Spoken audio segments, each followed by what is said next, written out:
আসসালামু আলাইকুম ওয়া রাহমাতুল্লাহ। ২২ তারিখে তোমাদের পরীক্ষা, সর্বশেষ মুহূর্তের সাজেশন দিয়ে চলছিলাম। আজকে আমাদের ফ্রি লাইভ ক্লাসের ১৪তম লাইভ ক্লাস, 14 ফ্রি লাইভ ক্লাসে সকলকে স্বাগত জানাচ্ছি। সুপ্রিয় শিক্ষার্থীরা, তোমরা একে একে সবাই কানেক্টেড হয়ে যাও আজকের ক্লাসে। আজকে আমাদের খুবই গুরুত্বপূর্ণ একটি লাইভ ক্লাস হতে যাচ্ছে, কারণ এই ক্লাসে, আজকের লাইভ ক্লাসে আমি তোমাদেরকে প্রত্যেকটি আইটেমের বা সবগুলো আইটেমের সম্পর্কে আলোচনা করব এবং এটিকে আমরা দুটি পর্বে ভাগ করব।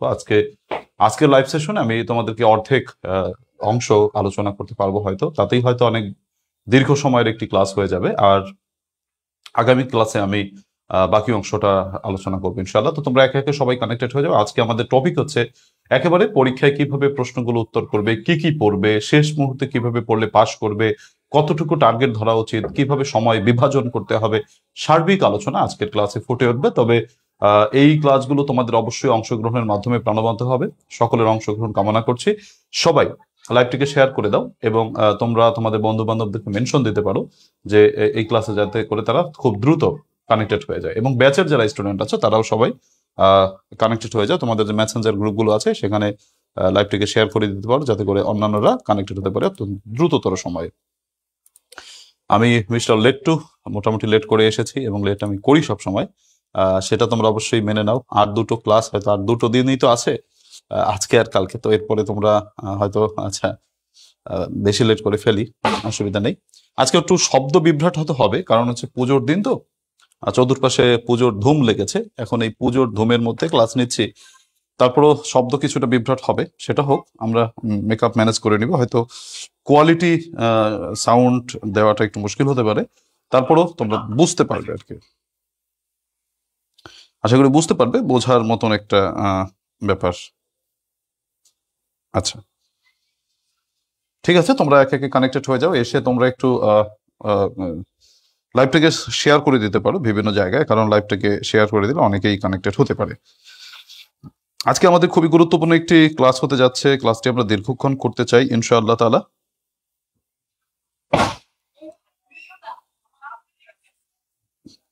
হ্যাঁ, আমরা লাইভটি হচ্ছে আমাদের আজকের আলোচনা তো অনেক বেশি, এর জন্য আর কি দীর্ঘক্ষণের একটা ব্যাপার আজকে রয়েছে। তো সবাই কানেক্টেড হয়ে যাও। স্যার, কাল ক্লাসটা দিনে হলে ভালো হতো, আমার সময় হবে না, কলেজে আমার অনেক কাজ আছে, এর জন্য মোটামুটি সময় অতটা হবে না, আমার রাতেই নিতে হবে। আচ্ছা, ঠিক আছে।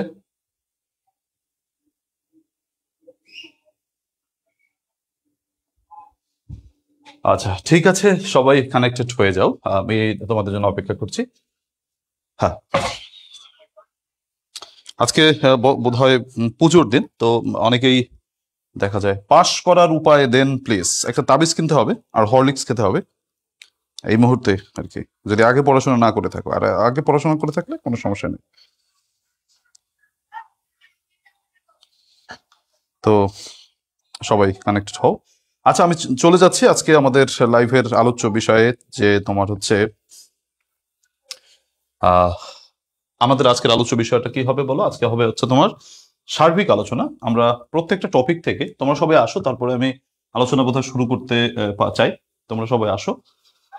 আচ্ছা, তো যেটা বলছিলাম, আমাদের পরীক্ষা হচ্ছে 22 তারিখ। আমাদের অনার্স সেকেন্ড ইয়ার নন ক্রেডিট কম্পালসারি সাবজেক্ট, যে সাবজেক্টটি নন ক্রেডিট, আই মিন এতে কোনো ক্রেডিট যুক্ত হয় না, তোমার সিজিপিএ যুক্ত হয় না, এতে শুধু পাস করতে হয়।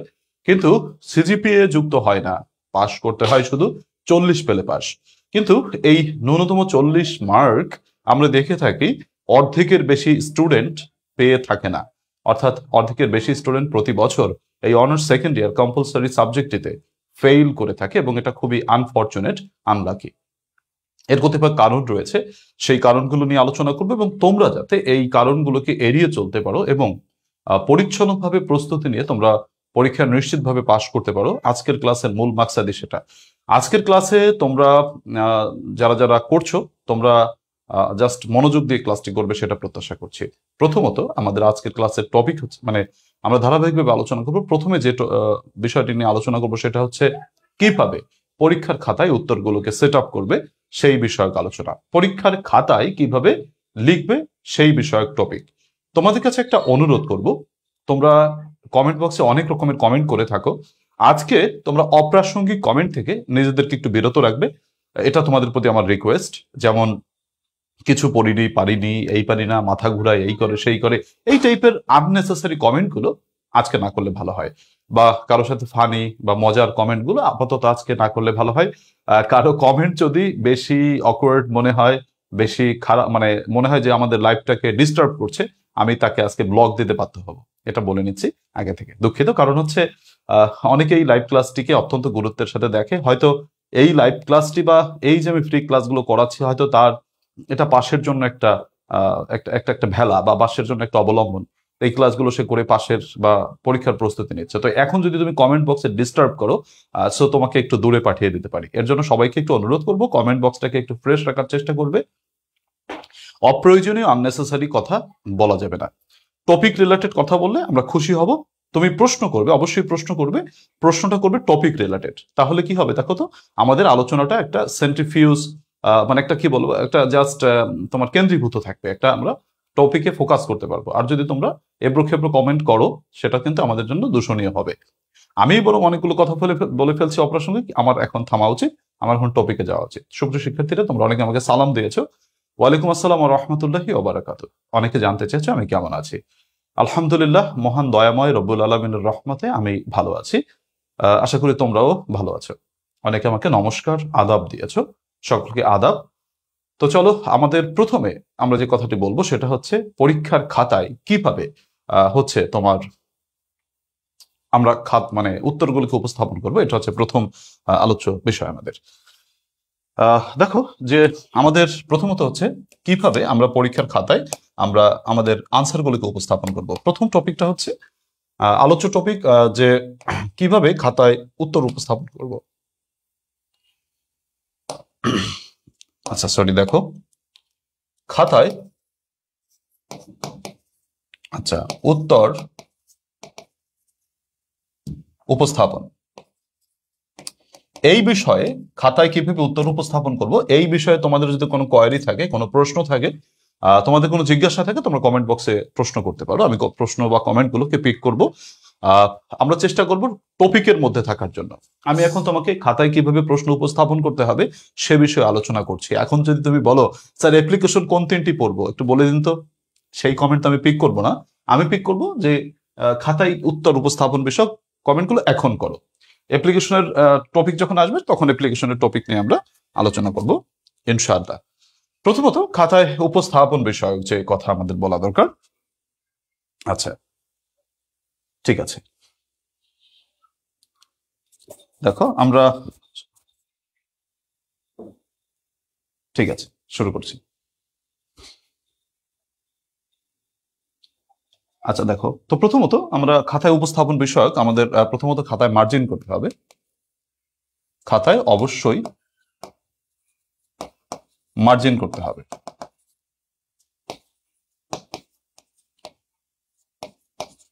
তোমাদের খাতায় যাদের মার্জিন করার অভ্যাসটা নেই তাদেরকে বলবো খুব আন্তরিকভাবে খাতায় মার্জিন করার অভ্যাসটা গড়ে নেবে। কারণ মার্জিনবিহীন খাতাটাকে একটা মানে একটা কেমন যেন একটা আনকমন বিষয় বলে মনে হয়, মানে জিনিসটা আর কি ভালো মনে হয় না এক কথায়। তো অবশ্যই খাতায় মার্জিন করবে, মার্জিনটা পেন্সিল দিয়ে করবে। মার্জিন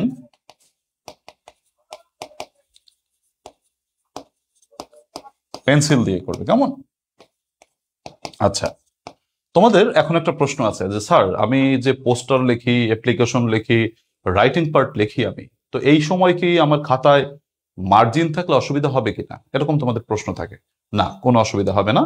কারণ তুমি খাতাটা প্রথম পেয়েই তুমি মার্জিনটা করে নেবে। তো যখন তুমি খাতা পেয়ে প্রথমেই মার্জিনটা করে নেবে, তোমার কোন প্রশ্নে রাইটিং পার্ট থাকবে সেটা তো তুমি জানো না। কাজেই তোমার খাতায় মার্জিন থাকলে কোনো অসুবিধা হবে না। খাতায় অবশ্যই মার্জিন থাকতেই হবে। তো সেক্ষেত্রে তোমার অ্যাপ্লিকেশন বা রাইটিং পার্ট যেটা যে তুমি যেখানে লেখো সেখানে মার্জিন থাকলে কোনো অসুবিধা হবে না। এটা তোমাদের একটা প্রশ্ন আমি থাকি।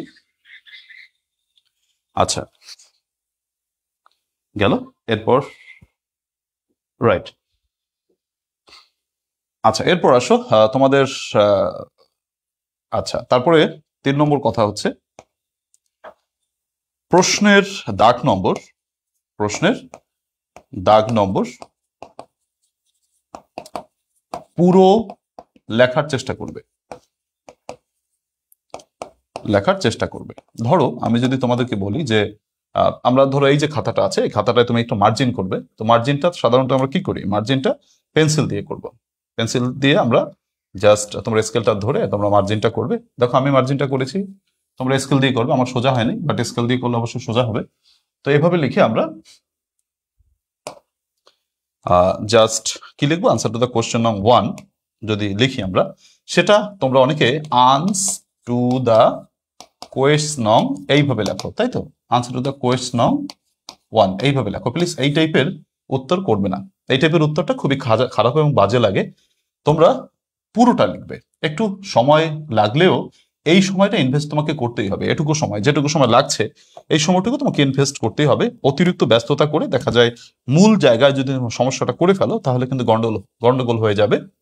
এর জন্য কষ্ট হলেও তুমি লিখবে যে আনসার টু দ্য কোয়েশ্চেন নং। তোমার এই আনসার বানানটা যদি না জানো, সেটা প্রশ্নে লেখা থাকে, দেখে নিতে পারো। আনসার টু দ্য কোয়েশ্চেন নং 1। আচ্ছা, এভাবে তোমরা লিখতে পারো। এবার আসো, আনসার টু দ্য কোয়েশ্চেন নং লেখার ক্ষেত্রে রঙিন কলম ব্যবহার না করলে ভালো হয়। আচ্ছা, খাতায় রঙিন কলম ব্যবহার না করলে ভালো হয়। তোমাদের অনেকে রঙিন কলম ব্যবহার করার বাতিক আছে।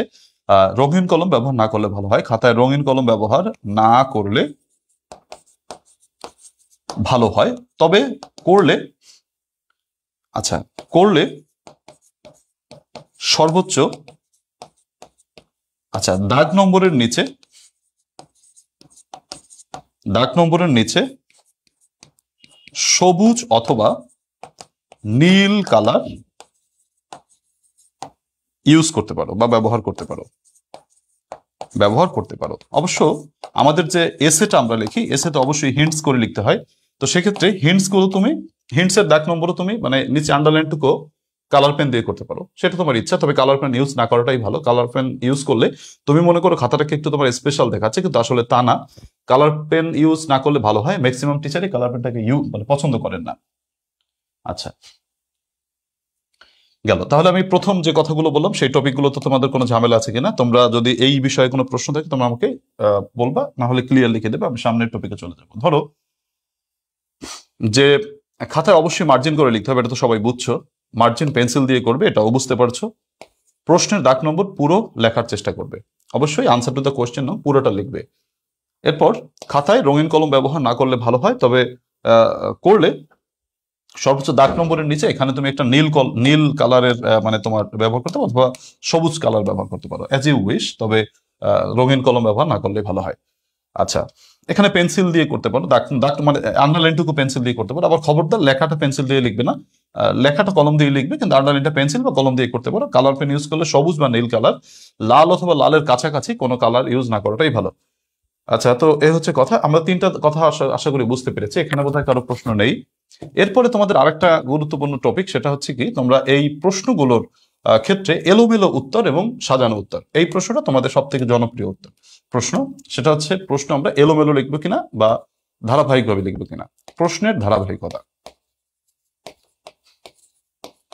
আচ্ছা, প্রশ্নের ধারাবাহিকতা এ ব্যাপারে একটু কথা বলি। প্রশ্নের ধারাবাহিকতা। আচ্ছা, প্রশ্নের ধারাবাহিকতা সম্পর্কে বলবো কি, তোমার মনে করো তুমি যে পরীক্ষাটা দিচ্ছ, তোমার অনার্স যে পরীক্ষার প্রশ্নটা আছে, অনার্স পরীক্ষার প্রশ্নটা আমাদের কিন্তু কোনো পার্ট নাই, মানে পার্ট এ নাই, বি নাই, সি নাই। ডিগ্রি পরীক্ষায় কিন্তু পার্ট এ আছে, বি আছে, সি আছে। তো ডিগ্রি পরীক্ষার্থীদের কিছু ধরাবাঁধা কথা আছে, যে তোমার মনে করো পার্ট এর যদি আনসার করে তাহলে পার্ট এর ভিতরেই তার থাকতে হবে, পার্ট এ শেষ করে তারপরে পার্ট বি বা সিতে যেতে হবে। এটা ডিগ্রি পরীক্ষার্থীদের ক্ষেত্রে একটা ধরাবাঁধা বা বাধ্যবাধকতা আছে। বাট আমাদের অনার্সে কোনো ধরাবাঁধা নিয়ম নেই যে তোমাকে কোন পার্ট দিয়ে শুরু করতে হবে। এক্ষেত্রে তোমার একটা স্বাধীনতা আছে, তুমি যে পার্টের আনসার করো না কেন তোমার কোনো সমস্যা হবে না। আর আমাদের অনার্স পরীক্ষার প্রশ্নেরও কিন্তু কোনো ধারাবাহিকতা নাই। আমাদের অনার্স পরীক্ষার প্রশ্নটা এমন হয় না যে তোমার প্যাসেজ পার্টটা সবসময় এক জায়গায় থাকে, সে ঠিক আছে, কিন্তু গ্রামার এবং রাইটিং এ কিন্তু মিক্সড করে দেওয়া হয়। কোনো কোনো বছর দেখা যায় আহ, তোমার হচ্ছে গ্রামারের ভিতর রাইটিং ঢুকাই দিছে, আবার দেখা যায় কোনো কোনো বছর রাইটিং গুলোকে আলাদা করে রাখছে। তো এটা হচ্ছে প্রশ্নের কোনো ঠিক নাই, প্যাটার্নের ঠিক নাই। প্রশ্ন সবই থাকবে, কিন্তু কোন দাগে কি আসবে এর কোনো গ্যারান্টি নাই। এক এক বছর দেখা যায় এক এক দাগে এক এক রকমের প্রশ্ন আসে। নর্মালি দেখি 2 দাগে কারেকশন আছে, কখনো কখনো 3 দাগে দেখা যায় রিপোর্ট দেয়, কখনো কখনো আগে রিপোর্ট মানে আগে রিপোর্ট, সরি রিপোর্ট না, পোস্টার নোটিশ আগে দিল, তারপরে তোমার 2 দাগে মানে 3 দাগে যে কারেকশন দিল, মানে এর কোনো ঠিক নাই। এখন প্রশ্ন হচ্ছে, তুমি যেটা পারো ভালো, তুমি যদি সেটা আগে লিখতে চাও, সেটা লেখার ক্ষেত্রে যদি ধরো দেখা যায় তুমি আগে 6 নম্বর প্রশ্নের অ্যান্সার করেছো, তারপর ধরো তুমি 8 নম্বর প্রশ্নের অ্যান্সার করেছো, ধরো তুমি 1 নম্বর প্রশ্নের অ্যান্সার করেছো, 2 নম্বর প্রশ্নের অ্যান্সার করেছো, তারপর 14 নম্বর প্রশ্নের অ্যান্সার করেছো, এইভাবে তুমি যদি এলোমেলো ভাবে অ্যান্সার করো, কোনো সমস্যা নেই, সমস্যা নেই। তোমার যে দাগের প্রশ্নের উত্তর স্যারে দেখবেন, তোমাকে ওই দাগের নম্বরটা তোমাকে ওইখানে দেবেন। এই ব্যাপারে তোমার কোনো টেনশন বা কোনো সমস্যা নাই। তোমার এলোমেলো প্রশ্নের ধারাবাহিকতায় এলোমেলো হলে কোনো সমস্যা নেই। তবে আমার একটা পরামর্শ আছে, ভালো কে না চায় বলো? ভালো সবাই চায়। পরীক্ষায় প্রশ্নের উত্তরে সিরিয়াল মেনটেন করাটা সব থেকে ভালো কাজ। মানে তুমি যদি মনে করো 14টা যে প্রশ্ন তোমাদের অনার্সে আসে, এই আচ্ছা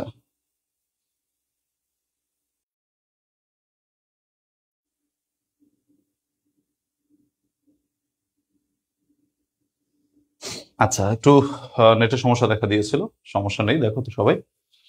যেটা বলছিলাম তোমাদেরকে যে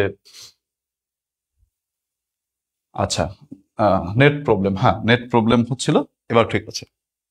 আচ্ছা, যেটা বলছি, তোমাদের প্রশ্নে যেটা মানে ধারাবাহিকতা মেনটেন না করলে তোমাদের কোনো সমস্যা নেই, কেমন?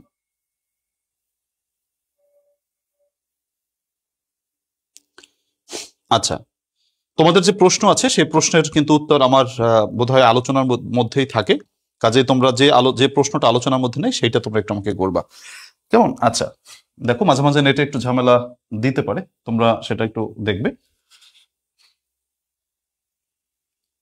তো এখন গেল যেটা বলছিলাম যে প্রশ্নের ধারাবাহিকতার ব্যাপারে আশা করি তোমাদের কোনো সমস্যা নেই। আমি যেটা পরামর্শ দিচ্ছিলাম, পরীক্ষার খাতায় ধারাবাহিকতা মেনটেন করাটা ভালো। তবে তুমি যদি না পারো তাতে কোনো অসুবিধা হবে না। তুমি যে দাগের আনসার করবা সেটা স্পষ্ট বা ক্লিয়ার ভাবে লিখে দেবা যে আনসার টু দ্য কোশ্চেন নং 1, বা তুমি যদি 6 দাগ দিয়ে শুরু করো আনসার টু দ্য কোশ্চেন নং 6, কোনো অসুবিধা নেই। টোটাল 14টি প্রশ্ন আমাদের নর্মালি প্রশ্নে থাকে। এই 14টি প্রশ্নের তোমাকে অ্যান্সার করতে হবে। তোমাকে যেহেতু সবকটা প্রশ্নের অ্যান্সার করতে হবে, সেক্ষেত্রে ধারাবাহিকভাবে করলে বোধহয় ভালো হয়। ধরো প্যাসেজের কথা বলি, পরীক্ষার প্রশ্নটা যখন তুমি পাবে, ধরো যখন তুমি প্রশ্নটা পাবে, তখন প্রশ্নটা পেয়েই কিন্তু একটা উত্তেজনা কাজ করে। ঠিক আছে, আমি কোনটা লিখবো, এই করবো সেই করবো, কিন্তু পরীক্ষা 1 ঘন্টা চলে যাওয়ার পর একটা স্থিরতা চলে আসে, বা 30 মিনিট পর কিন্তু একটা স্থিরতা চলে আসে। এখন তুমি যদি ওই প্রথম সময়ে, ওই ঝটপট সময়ের মধ্যে যদি তুমি গ্রামার পার্ট অ্যান্সার করো, তাড়াহুড়ো করে ধরো ভুল করে ফেললা, এরপর যখন তুমি রিভাইজ করার সময় তোমার ভুল তুমি ধরতে পারবে না। এটা সব থেকে জটিল একটা সমস্যা। মানুষ অপরের ভুল খুব সহজে ধরতে পারে, নিজের ভুলটা ধরতে পারে না। তোমার খাতায় দেখবা একেবারে খুব সিলি একটা মিস্টেক আছে, বাট তুমি ধরতে পারবে না, ওইটা অন্য কেউ ধরতে পারবে, খুব দ্রুত ধরে ফেলতে পারবে। তো এর জন্য মনে করো গ্রামারটা, মানে আমার পরামর্শ বলতেছি আমি, গ্রামার পার্টটা বা গ্রামার যে টপিকগুলো এটা সেন্সিটিভ, মানে হচ্ছে অল্প লিখলেই বেশি নম্বর পাওয়া যায়। এই জায়গাটা যদি মনে করো পরীক্ষার প্রশ্নটা হাতে পেয়ে তাড়াহুড়ো করে লেখো, তাহলে কি হতে পারে, যদি একটা তাড়াহুড়োর মধ্যে ভুল হয়ে যায়, ওইটা কিন্তু রিভাইজ করার সময় যদি আমার চোখে না পড়ে তাহলে কিন্তু মিস্টেক হয়ে যেতে পারে, মারাত্মক ক্ষতি হয়ে যেতে পারে। আমার পরামর্শ যেটা, পরীক্ষার প্রশ্নটি হাতে পাওয়ার পর প্যাসেজটা আগে পড়লা। প্যাসেজ নর্মালি আনকমন থাকে, প্যাসেজটি পড়ে তোমার প্রশ্নের উত্তরটা করতে হবে। প্রশ্নের উত্তরটা প্যাসেজ থেকে পড়লে তুমি প্রশ্নের উত্তরটা পেয়ে যাবে, গেল একটা কথা দ্রুত। এরপর আমাদের মেইন আইডিয়া, সাপোর্টিং আইডিয়া, এটাও তুমি মনে করো জাস্ট প্যাসেজটা পড়লে বুঝতে পারবে। তোমার প্যাসেজে হয়তো প্রথমে একটু সময় লাগতেছে, কোনো সমস্যা নাই, পরীক্ষার প্রথম 30 মিনিটে একটু সময় লাগে, প্রশ্নটা বুঝতে একটু সময় লাগে। তো হঠাৎ করেই যদি তুমি মনে করো জাস্ট সরাসরি গ্রামার পার্টে চলে গেলা বা রাইটিং পার্টে চলে গেলা, তাহলে কিন্তু তোমার ওই যে দ্রুত লেখার সময় একটু ভুল হয়ে যেতে পারে। এর জন্য তুমি আগে সময়টা নাও, 30 মিনিট সময় ওই প্যাসেজেই তুমি কাটাই দাও, সমস্যা কি, তুমি প্রশ্নের উত্তরগুলো লেখো, দেন তুমি হচ্ছে মেইন আইডিয়া সাপোর্টিং আইডিয়া গুলো খুঁজে বের করে লেখো। তৃতীয়ত তোমার হচ্ছে ওয়ার্ড মিনিং। এখন ওয়ার্ড মিনিংটা আমরা নর্মালি পারি না এবং সেন্টেন্স মেকিংটা আমরা পারি না, তাহলে সেটাই কি করি, ঘর করে আমি রেখে দেই, পরে লিখবো। তারপরে ধরো সামারি, সামারিটাও তো লেখা যাবে প্যাসেজ থেকে দেখে দেখে, ঠিক আছে? তো প্যাসেজ থেকে দেখে দেখে যদি লিখতে পারবা, তাহলে তোমার এক দাগের উত্তরটা যদি প্রথমেই করে ফেলো তাহলে হয়ে গেল, ধারাবাহিকতা মেনটেন হয়ে গেল, তোমার কোনো টেনশন নেই। মানে টেনশন তো নাই, মানে তুমি যেটা লেখো সেটাই হবে, কোনো সমস্যা নেই, উল্টাপাল্টা তুমি লিখতে পারবা। কিন্তু আমার পরামর্শ যেটা, সেটা হচ্ছে প্রথমে তুমি প্যাসেজের উত্তরটা করে ফেললা, প্যাসেজে 4টা প্রশ্ন থাকে, যদি কিওয়ার্ড আসে তাহলে 5টা। তো তোমার মনে করো এই যে 4টা প্রশ্নের উত্তরটা তুমি যদি প্যাসেজ থেকে ধারাবাহিকভাবে লেখো তাহলে ভালো হয়।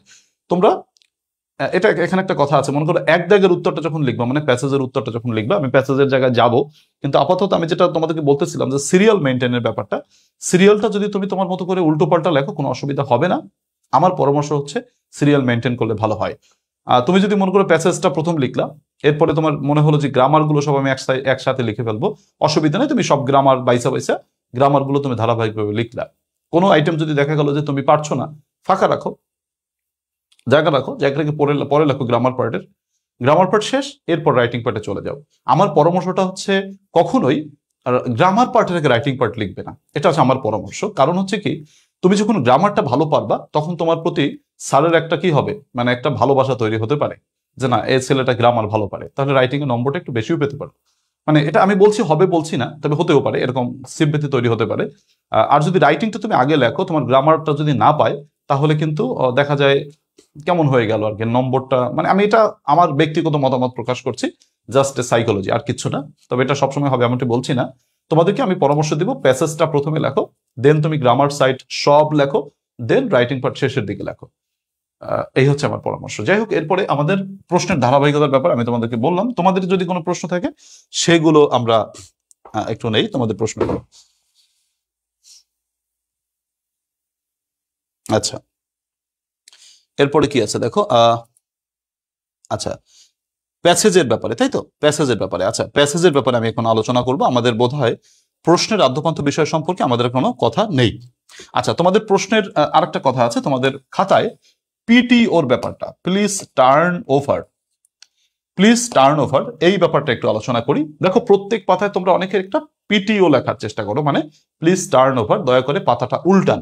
তুমি এটা বললেও শিক্ষক টার্ন ওভার করবেন, তুমি যদি না বলো তাতেও তিনি টার্ন ওভার করবেন। মানে ওনার দায়িত্বটা হচ্ছে শেষ পাতা পর্যন্ত যাওয়া। তোমার মনে করো তোমার প্রথম পাতায় লেখা আছে, উনি দেখবেন, তোমার এক পাতায় লেখা নাই, উনি খাতাটা উল্টাইয়া ওই পাতা দেখবেন। যদি ওনার মনে করো তুমি খাতাটা সারে মানে ফাঁকা পায়, উনি ওই খাতাটা একটা দাগ দিবেন, ঠিক আছে? তারপর আরেকটা খাতা পাবেন, ওই খাতা ওই ফাঁকা পেজে কিন্তু দাগ দিয়ে আসবেন, মানে কিছু লেখা নেই। উনি কি করবেন, একজন বোর্ডের শিক্ষক যিনি খাতা দেখেন, এক্সামিনার, তিনি লাস্ট পেজ পর্যন্ত উনি যাবেন, খাতাটা লাস্ট পেজ পর্যন্ত যাবেন, কিছু না লেখা থাকলে উনি সাদা পেজে একটা দাগ দিয়ে আসবেন, তার মানে উনি খাতাটা চেক করেছেন, এটা তিনি মানে নিশ্চিত করবেন। তো এক্ষেত্রে তুমি যদি পিটিও লেখো তাতেও তিনি শেষ পাতা পর্যন্ত যাবেন, তুমি পিটিও না লেখলে সেখানেও শেষ পাতা পর্যন্ত যাবেন, কাজে পিটিও লেখার প্রয়োজন নেই।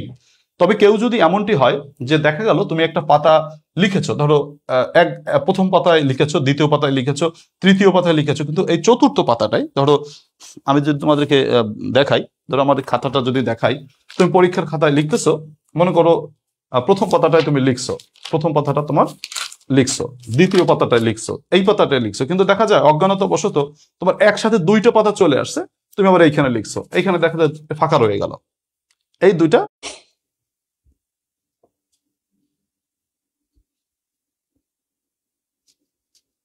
আচ্ছা, আমি কি কথাটা বুঝতে পারছি? এই কথাটা কি বুঝতে পারছো কিনা তোমরা? এই কথাটা ক্লিয়ার? পিটিওর ব্যাপারটা ক্লিয়ার কিনা?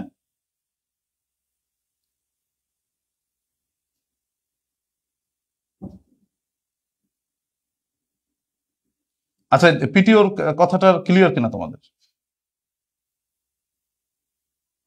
পিটিওর ব্যাপারটা ক্লিয়ার কিনা বলো? আচ্ছা, পিটিওর ব্যাপারটা ক্লিয়ার কিনা তোমাদের? কিছু শুনি নাই স্যার। আচ্ছা, কিছু শুনো নাই, একটা কথা একটু। আচ্ছা, পিটিওর ব্যাপারটা ক্লিয়ার কিনা? আচ্ছা, হ্যাঁ, এরকম হয়েছে অনেকের হয় এরকম, এই ব্যাপারটা ক্লিয়ার কিনা তোমরা? হ্যাঁ, ক্লিয়ার। ক্লিয়ার কিনা? আচ্ছা, আমি বলতে চাচ্ছি কি, মনে করো অনেক সময় দেখা যায় আমরা যখন পরীক্ষায় লিখি আমাদের খাতায় যেটা হয়, মনে করো দেখা যায় আমরা প্রথম পাতা ধরো লিখেছি, আমি আবার রিপিট করছি, প্রথম পাতা ধরো লিখেছি, এই পাতাও লিখেছি, এই পাতাও লিখেছি, কিন্তু অনেক সময় দেখা যায় ভুলে আমরা দুইটা পাতা এরকমই করে ফেলি, কিন্তু পরীক্ষা অনেকক্ষণ লেখার পরে দেখলাম এই মাঝখানে আমার দুইটা পাতা ফাঁকা রয়ে গেছে, কিন্তু আমি এখানে লিখছি, এখন আমি কি করবো? এখন টেনশনে পড়ে গেছে যে এখানে তো ফাঁকা রয়ে গেল, এখন আমি এটা কি করবো? খাতাটা তো নষ্ট হয়ে গেল। না, নষ্ট হয় নাই। তখন তুমি এই যে দুটো ফাঁকা পাতা আছে এখানে তুমি বড় করে লিখতে পারো পিটিও, প্লিজ টার্ন ওভার। ঠিক আছে, এই দুটো পাতার জন্য যে পাতাটা রয়ে গেল। সিচুয়েশনটা আশা করি তোমরা বুঝতে পেরেছো। আচ্ছা, ঠিক আছে। হ্যাঁ, এবার আশা করি তোমরা বুঝতে পেরেছো, পিটিওটা আশা করি বুঝতে পেরেছো, যেটা এরকম হয়, অনেক সময় আমাদের এরকম হয়ে থাকে। আচ্ছা, গেল এটা। তাহলে পিটিওর ব্যাপারটা আশা করি তোমরা বুঝতে পেরেছো। প্রত্যেক পাতায় পিটিও লেখার দরকার নাই। পিটিওটা মানে প্লিজ টার্ন ওভার, এই কথাটা লিখবে হচ্ছে কখন? যখন দেখা যাবে তুমি এরকম বিপদে পড়ে গেছো যে মাঝখানে তোমার কিছু একটা লেখার প্রয়োজন, মানে তোমার ভুলে পেজ একটা উল্টেই গেছো, কিন্তু রয়ে গেছে এটা, ওখানে কিছু লেখার দরকার নেই, পিটিও লিখে দেবা, শেষ। আচ্ছা, গেল। আমাদের এরপরে যদি মনে করো আমাদের প্রশ্নের তোমার খাতায় উত্তর করার, উপস্থাপন করার নিয়মের ব্যাপারে আর কোনো কথা আপাতত নেই। এবার আমি টপিকে চলে যাচ্ছি আমাদের প্যাসেজ পার্ট নিয়ে। এবার আমাদের আলোচ্য বিষয় হচ্ছে প্যাসেজ পার্ট। প্যাসেজ পার্ট সম্পর্কে তোমাদের যে প্রশ্ন আছে তোমরা সেগুলো আমাকে এখন করতে পারো। আমি প্যাসেজ পার্ট সম্পর্কে তোমাদেরকে আলোচনা করছি। প্রিয় শিক্ষার্থীরা, প্যাসেজ পার্ট আমাদেরকে 4টি বা 5টি প্রশ্নের উত্তর করতে হয়। প্যাসেজ পার্টে 4টি বা 5টি প্রশ্নের মধ্যে আমাদের প্রথমত রয়েছে তোমার প্রশ্নের উত্তর। প্যাসেজ থেকে তোমাদের খুঁজে খুঁজে প্রশ্নের উত্তরগুলোকে লিখতে হবে। প্রশ্নের উত্তর লেখার ক্ষেত্রে তোমাদেরকে আমি অনেকগুলো প্যাসেজ পড়িয়েছি, তোমরা সেই ক্লাসগুলো পেয়েছো কিনা। যারা পাওনি অবশ্যই ইউটিউব বা ফেসবুক থেকে দেখে নেবে, আমার সেখানে যথেষ্ট ক্লাস আছে। কাজে এই প্যাসেজ সম্পর্কে বিস্তারিত আলোচনা করে আমি তোমাদের এখন ধৈর্যের চ্যুতি ঘটাবো না বা সময় নষ্ট করবো না। আমি শুধু এটা বলবো যে প্যাসেজ থেকে যে প্রশ্নটা আসে সেই প্রশ্নটার ক্ষেত্রে তোমরা প্রথমে লিখে নেবা যে আনসার টু দ্য কোয়েশ্চেন নং 1, মার্জিন থাকলো, আনসার টু দ্য কোয়েশ্চেন নং 1। আচ্ছা,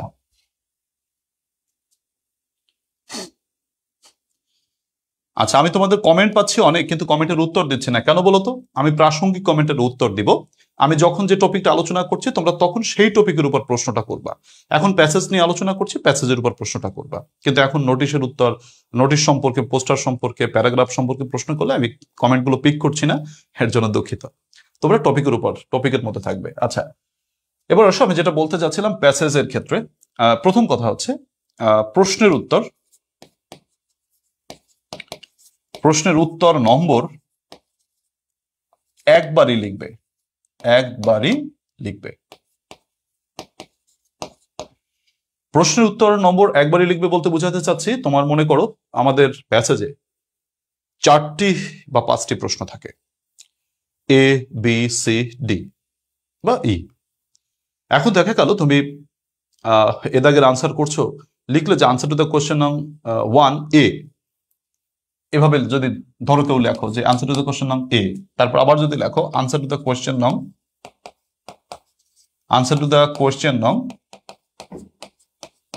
1 বি, আবার যদি লেখো যে আনসার টু দ্য কোয়েশ্চেন নং 1 C, answer to the question নং 1 সি, এগুলো কিন্তু মারাত্মক বিরক্তির ব্যাপার। তোমারও লিখতে বিরক্তি লাগার কথা, আবার যিনি খাতাটা দেখেন তারও বিরক্তি লাগার কথা। এর জন্য প্যাসেজের উত্তর করার সময় আনসার টু দ্য কোয়েশ্চেন নং 1 জাস্ট একবারই লিখবা, বারবার লেখার দরকার নাই। Just answer to the question নং 1 লিখে তোমার হচ্ছে ধরো এ দাগের উত্তর করছো, এ দাগটা মাঝ বরাবর লিখবা, এ দাগটা মাঝ বরাবর লিখবা, কেমন? আচ্ছা, মেইন আইডিয়া লেখার জন্য একটা লাইন কি বলছে যে মেইন আইডিয়া সাপোর্টিং লেখার প্যাসেজ থেকে কপি করলে কত নম্বর পাওয়া যাবে। আচ্ছা, সেটা বলছি। 1 নম্বর কোশ্চেনে এবিসি, এইগুলো হাইলাইট করার জন্য কি এবিসি এগুলার চারদিকে ছোট করে 4 কোণা বক্স দেওয়া যাবে না, এগুলো নকশা করার দরকার নাই, কোনো নকশা করার দরকার নাই। মেইন আইডিয়া যদি ভুল হয় কিন্তু সাপোর্টিং আইডিয়া যদি সঠিক হয় এক্ষেত্রে কি মার্ক দিবে? হ্যাঁ দিবে।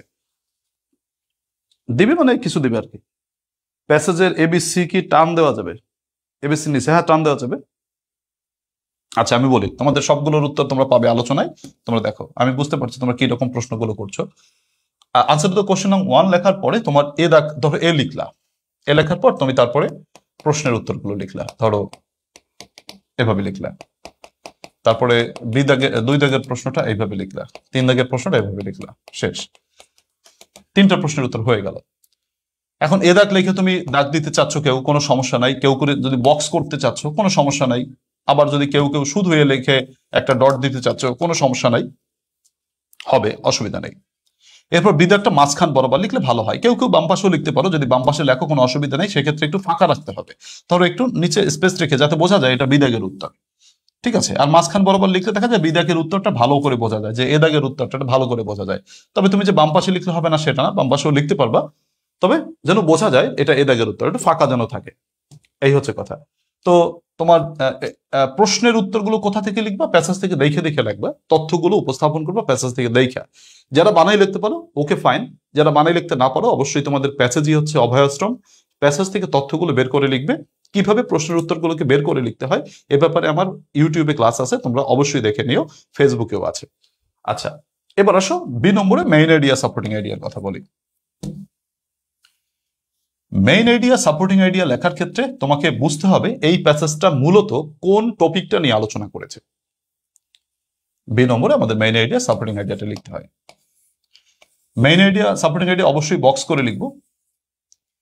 বাম পাশের বক্সে থাকবে মেইন আইডিয়া, ডান পাশের বক্সে থাকবে সাপোর্টিং আইডিয়াস। সাপোর্টিং আইডিয়া কিন্তু অনেকগুলো থাকে, এর জন্য সাপোর্টিং আইডিয়াস। আর মেইন আইডিয়া একটা থাকে, তার জন্য মেইন আইডিয়া। এটা খেয়াল রাখবে, তোমরা কিন্তু এটা ভুল করো।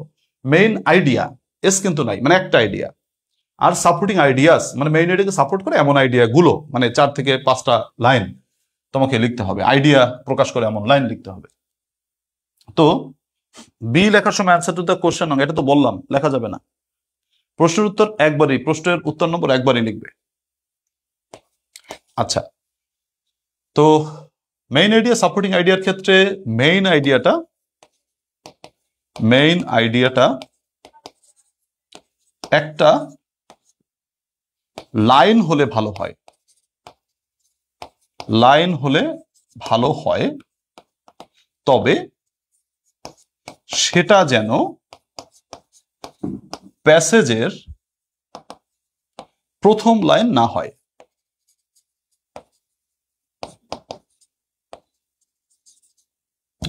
আমি বিষয়টা একটু বুঝাই। ধরো আমাদের ইন্টেলেকচুয়াল নিয়ে প্যাসেজটা আলোচনা করছে, বা আমাদের প্যাসেজের মেইন আইডিয়াটা হচ্ছে ইন্টেলেকচুয়াল।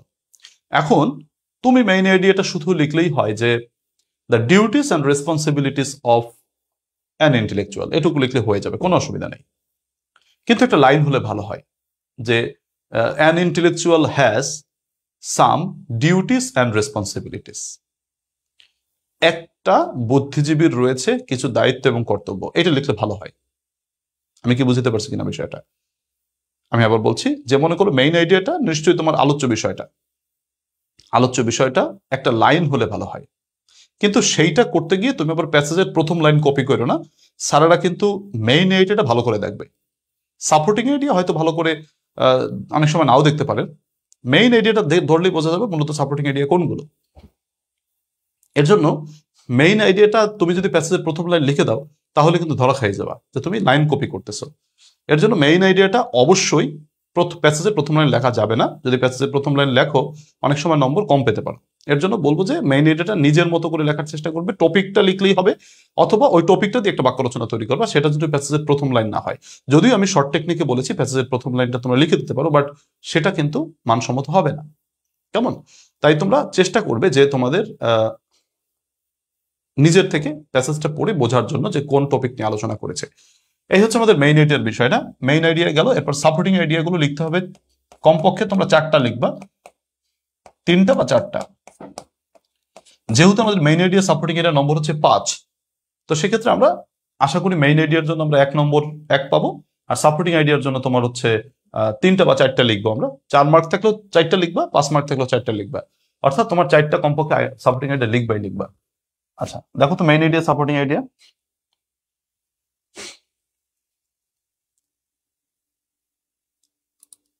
কি বলেছে যে sir the main idea and the supporting ideas of the following R as follows. না, এগুলো লেখার দরকার নাই, এগুলো লেখার কোনো দরকার নেই, জাস্ট বক্স করে লিখবা, এতেই হবে। মেইন আইডিয়া কি এভাবে লিখলে হবে, দি মেইন আইডিয়া ইজ অ্যাবাউট, খবরদার এই লাইনটা কেউ লিখবা না, খবরদার। খবরদার এই বক্সে দি মেইন আইডিয়া অফ এই টাইপের কোনো লাইন লেখা যাবে না, তাহলে কিন্তু খারাপ হবে। দি মেইন আইডিয়া ইজ এই টাইপের লাইন, এই টাইপ বক্সে লেখা ঠিক হবে না, ঠিক আছে? লেখা যাবে না সেটা না, লেখা ঠিক হবে না, তুমি জাস্ট আইডিয়াটা থ্রো করবা, কেবল আইডিয়াটা থ্রো করবা। আচ্ছা ক্লিয়ার তোমরা? আচ্ছা মেইন আইডিয়া কি ওয়ার্ড দিলে কোনো সমস্যা হবে না? আরিফুল ইসলাম সাব্বির, ওয়ার্ড দিলে সমস্যা হবে না, তবে ফ্রেজ আকারে দিলে ভালো হয়, একাধিক শব্দে লিখলে ভালো হয়। আচ্ছা স্যার কি বলছো স্যার?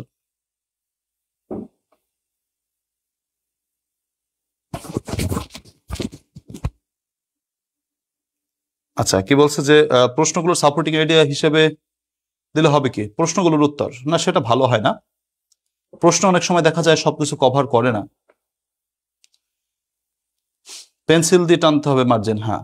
মেইন আইডিয়া এভাবে লেখা যাবে না। তারপর কি বলছো যে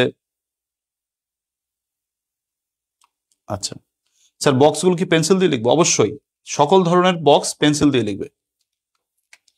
আচ্ছা সকল ধরনের বক্স কি বলছে, অটো আমার বইতে আছে কিনা? হ্যাঁ আছে। সকল ধরনের বক্স পেন্সিল দিয়ে করবে।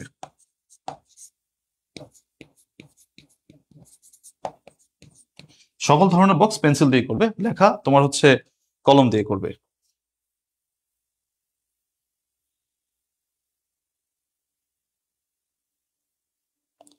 আচ্ছা in this passage the writer focuses on topic name and the main ideas. না না, খবর ও টাইপের কিছু লেখা যাবে না, ও টাইপের কিছু লেখো না, জাস্ট বক্স করে লিখলে ভালো হয়। মেইন আইডিয়া প্যাসেজের ফার্স্ট লাইন দিলে হবে কি, ভালো হবে না। স্যার যদি বুঝি এডুকেশন সম্পর্কে বলা হয়েছে তাহলে তাহলে কি শুধু এডুকেশন দেবো? না, দিলে হবে, কিন্তু এডুকেশনের সাথে আরেকটা কথা তুমি অ্যাড করে দিবে, তাহলে ভালো হবে। গেল। কোনো ফরম্যাট আছে কি? না, ফরম্যাট নাই, এটা বুঝে লিখতে হবে। মেইন আইডিয়ার কোনো ফরম্যাট নাই, এটা বুঝে লিখতে হবে। আচ্ছা দেখো এটা শেষ। আচ্ছা এরপর আসো আমরা আলোচনা করি, এরপরে হচ্ছে তোমার word meaning plus sentence making. আমি সেন্টেন্স, তারপর আসো সি নম্বরে যেটা আসে word meaning plus sentence making, C দাগে। আচ্ছা সি দাগে আসে word meaning plus sentence making. এটা করার জন্য তুমি একটা বক্স করবা, বক্স না করলেও হবে, বক্স না করলেও হবে। আমি তোমাদেরকে একটু দেখাই, তোমরা একটু দেখো। আমি আমার একটা স্টুডেন্টের একটা পরীক্ষা নিয়েছিলাম তো আমি অফলাইনে, তো সেটার একটু নমুনা দেখাই তোমাদেরকে। আচ্ছা দেখো, নামটা না দেখাই, এখানে অবশ্য বোঝা যাবে না, বোধহয় বোঝা কি যায়? দেখো তো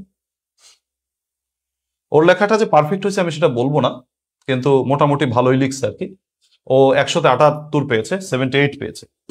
দেখাচ্ছে একটু, ধরো ও যে প্রশ্নগুলো লিখেছে ও বেশি ভালো লেখা নাই, ও বেশি, আমার ওর খাতাটা হচ্ছে আমার কালেকশনে ছিল, এর জন্য আমি তোমাদেরকে দেখাচ্ছি, কিন্তু ওর থেকে ভালো অনেক পরীক্ষা দিয়েছে স্টুডেন্ট। ধরো এখানে ও লিখেছে answer to the question now, answer to the question now 1 লিখে আন্ডারলাইন করে দিয়েছে। এ দাগটা লিখেছে এখানে, আমি বলেছিলাম মাঝখানে লিখতে, যাই হোক ও মাঝখানে লেখা নাই, তাতে কিন্তু সমস্যা হয় নাই। আচ্ছা প্যাসেজের উত্তর সে লিখেছে an intellectual is one who is enlightened and, আচ্ছা যাই হোক সে মানে প্যাসেজের থেকে উত্তর লাইনটা লিখেছে এবং লিখেছে এক লাইনে উত্তর লিখেছে। এক লাইনে উত্তর লিখলে একের বেশি পায় না নর্মালি, এর জন্য 2টা প্রশ্ন সে 2 পেয়েছে। ধরো তোমরা যদি আরো মানসম্মত উত্তর করতে পারো তোমরা আরো বেশি পেতে পারো। এরপর ও কি করছে, বিদাগের উত্তরটা লিখছে, বিদাগের উত্তরটা বক্স করে লিখছে। ওর এই লাইনটা অবশ্য লেখার দরকার ছিল না, ও লিখছে যে কি, যে the main idea and the supporting ideas of the passage are as follows. এটা না লিখলেও হয়, এটা সমস্যা নাই, এটা লেখার দরকার নেই, সরাসরি বক্সে চলে যাবা। সেটা হচ্ছে মেইন আইডিয়া আর হচ্ছে সাপোর্টিং আইডিয়া। বক্স করে এভাবে তোমরা লিখবা। দেখো বক্সটা কিন্তু পেন্সিল দিয়ে করেছে, এটা ভালো লাগার বিষয়। আর নর্মালি আমরা main idea supporting idea 4 mark থাকে, 2-এর বেশি পাই না, 2-এর বেশি প্রত্যাশা করাও ঠিক হবে না। জাস্ট এভাবে তোমরা প্রথম বক্সে মেইন আইডিয়া সাপোর্টিং আইডিয়া লিখবা, মেইন আইডিয়াটা লিখবা, আর ডান পাশের বক্সে সাপোর্টিং আইডিয়াস গুলো লিখবা। এই হচ্ছে তোমার মেইন আইডিয়া সাপোর্টিং আইডিয়ার প্রশ্নের উত্তর। সি দাগে তোমার হচ্ছে দেখো বক্স করেও লিখতে পারো, যদি কেউ বক্স করে লিখতে মনে হয় যে স্যার বক্স করে লিখতে ভাল লাগে না, ঠিক আছে, বক্স করতে তোমার ঝামেলা, তুমি এভাবে লেখো। জাস্ট প্রথমে গিভেন ওয়ার্ডটা ঠিক মতো লেখো, সোজা করে ওয়ার্ড মিনিংটা সোজা করে লেখো, তারপর সেন্টেন্স মেকিংটা এখানে একটু দাগ দিলে মানে হাইফেন দিয়ে করলে ভালো হয়। আচ্ছা, এভাবে করলে ভালো হয়। তোমরা বুঝতে পেরেছো কিনা কথাটা দেখো তো। আচ্ছা,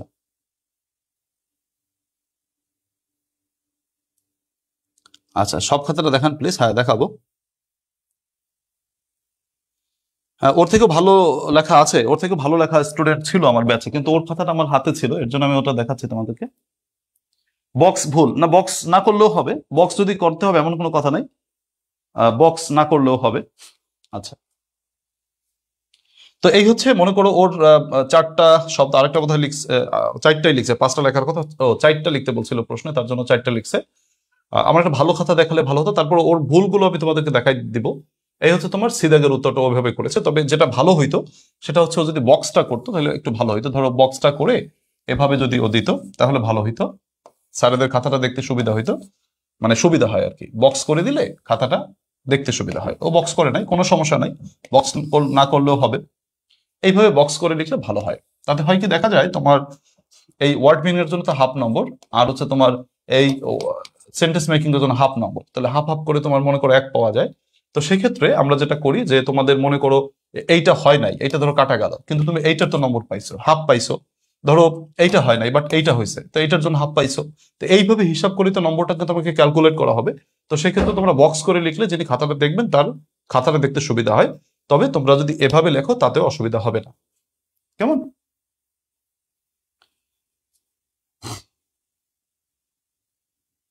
আচ্ছা, গেল। এরপর আসো, যদি তোমার মনে করো আমি কিওয়ার্ডের কথাটা বলি, ধরো ও কিওয়ার্ডটা লিখেছে, ডিডাক্টটা বাম পাশে লিখেছে, মাঝখানে লিখলে ভালো হইতো।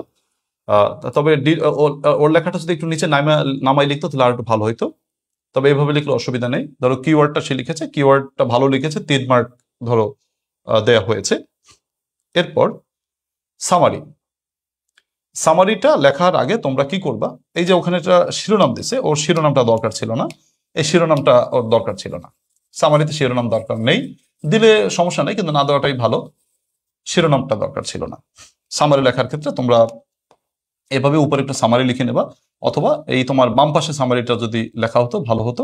উপরেও সামারি লেখা যায়, অথবা এই লেখাটা এইখান থেকেও শুরু করা যেত, কিন্তু ও কিন্তু নিচে লিখেছে বাট ও কিন্তু এখান থেকেও শুরু করতে পারতো, ওর এই নিচ থেকে শুরু করার দরকার ছিল না। তবে এভাবে ভালোভাবে উপস্থাপন করবে। ওর খাতার সব থেকে ভালো যে দিকটা সেটা হচ্ছে কিন্তু ফাঁকা ফাঁকা লিখছে, দেখো ও কিন্তু জড়ো শুরু করে লেখে নাই, ওর লেখার মধ্যে কিন্তু যথেষ্ট ফাঁকা আছে।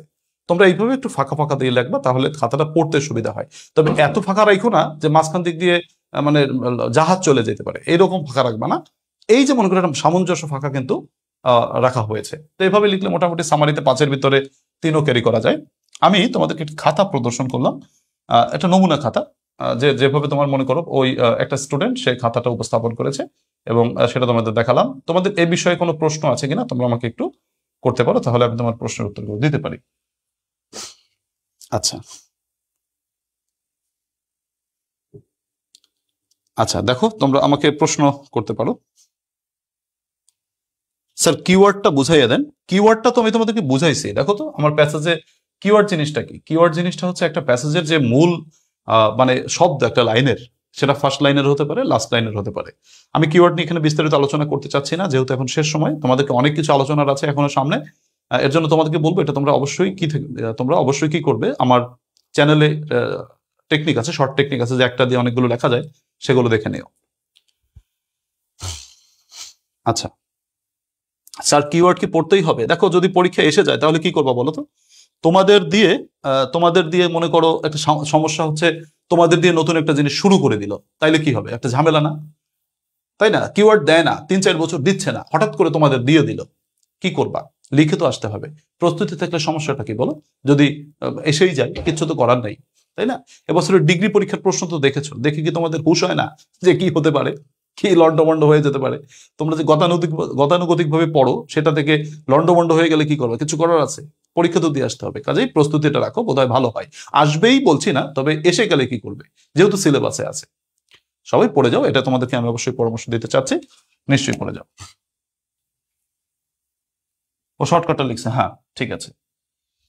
এটা হচ্ছে আমার প্যাসেজ সম্পর্কে মোটামুটি আলোচনা।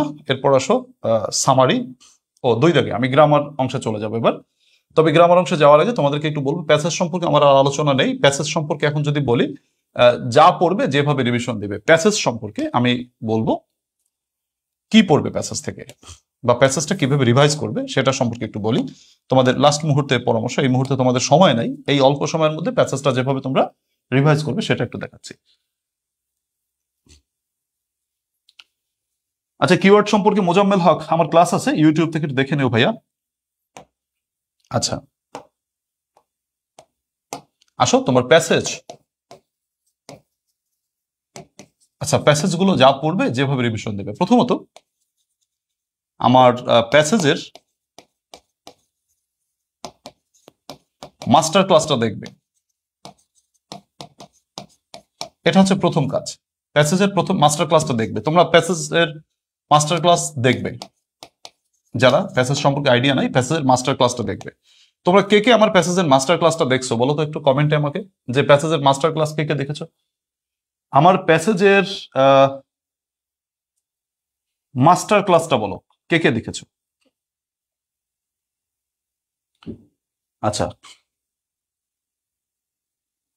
আচ্ছা স্যার, মেকিং সেন্টেন্স থেকে লেখা যাবে কি বলো তো? প্যাসেজের মাস্টার ক্লাস যারা দেখেছো তারা বলো তো, আর যারা দেখো নাই তারা অবশ্যই। প্রথম কাজ, তোমার প্রথম কাজ হচ্ছে প্যাসেজের মাস্টার ক্লাসটা দেখবা।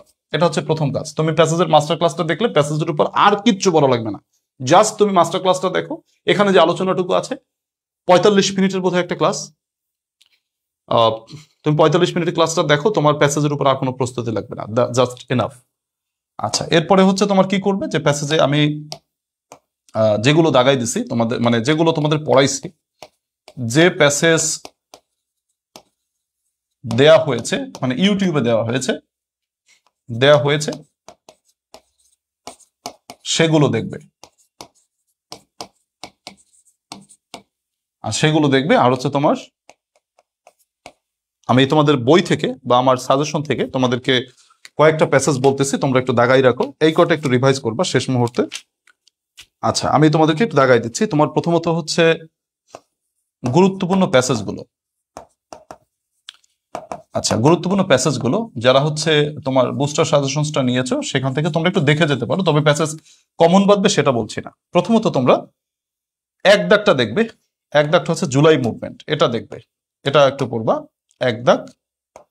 তারপর হচ্ছে তোমার 2 দাগ পড়বা, এটাও জুলাই মুভমেন্ট, জুলাই মুভমেন্ট নিয়ে প্যাসেজ আসতেই পারে। তারপরে হচ্ছে তোমার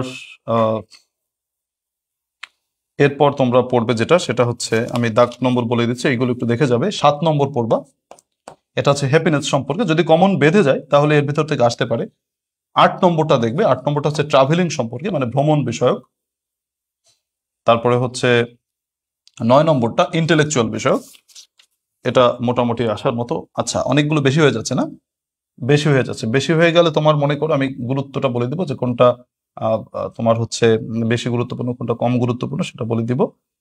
আচ্ছা, 10 নম্বরটা দেখবে অ্যাম্বিশন, এটা কমন আসার মতন একটা।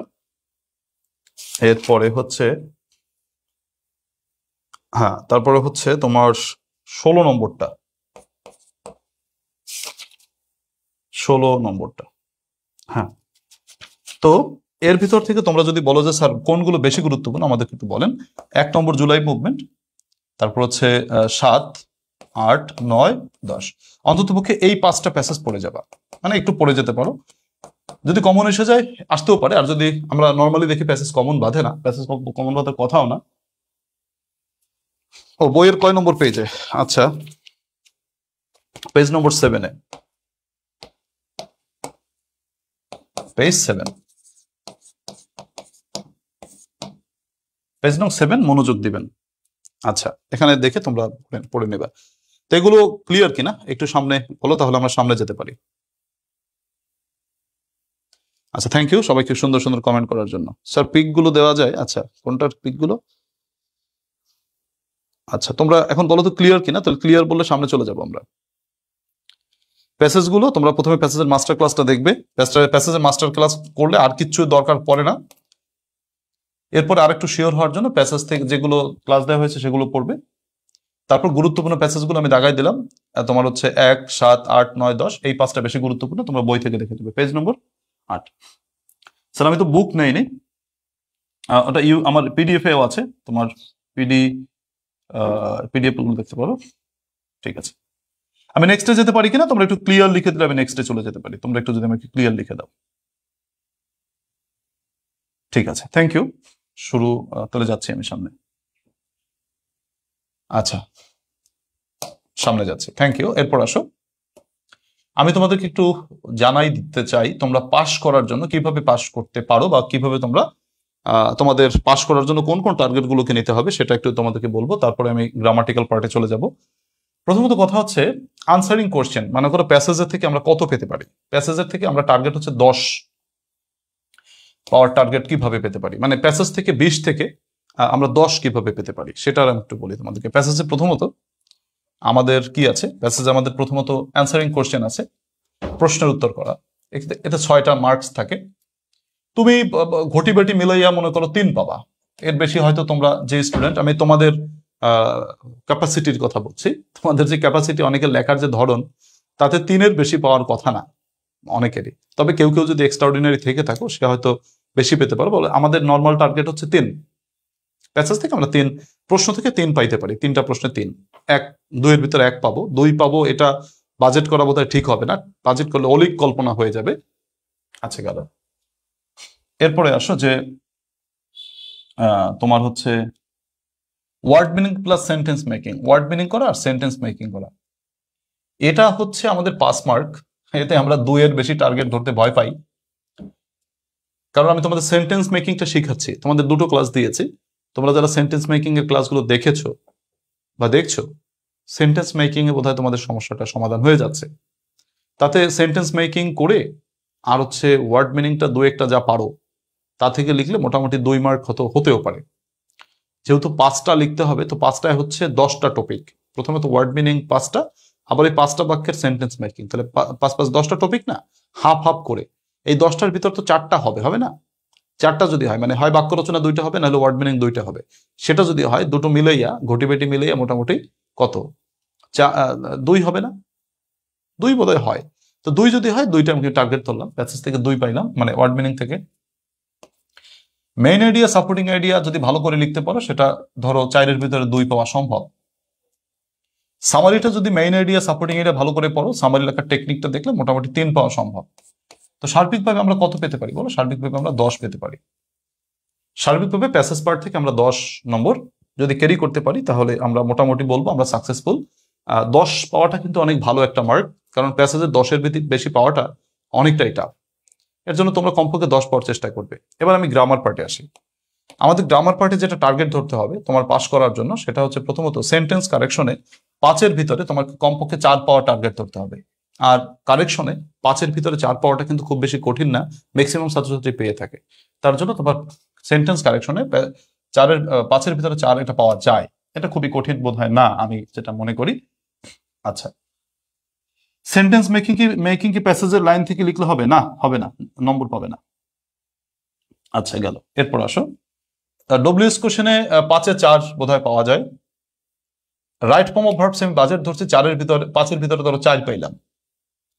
আর্টিকেল ধরো আমি 5-এর ভিতরে 3 পাইলাম। আর্টিকেল সব থেকে সহজ, কিন্তু আর্টিকেল আমরা নম্বর কম পাই, এটাই বাস্তব। তো এর জন্য আমি আর্টিকেলের 3 বাজেট ধরলাম, ধরো 3 পাবো না?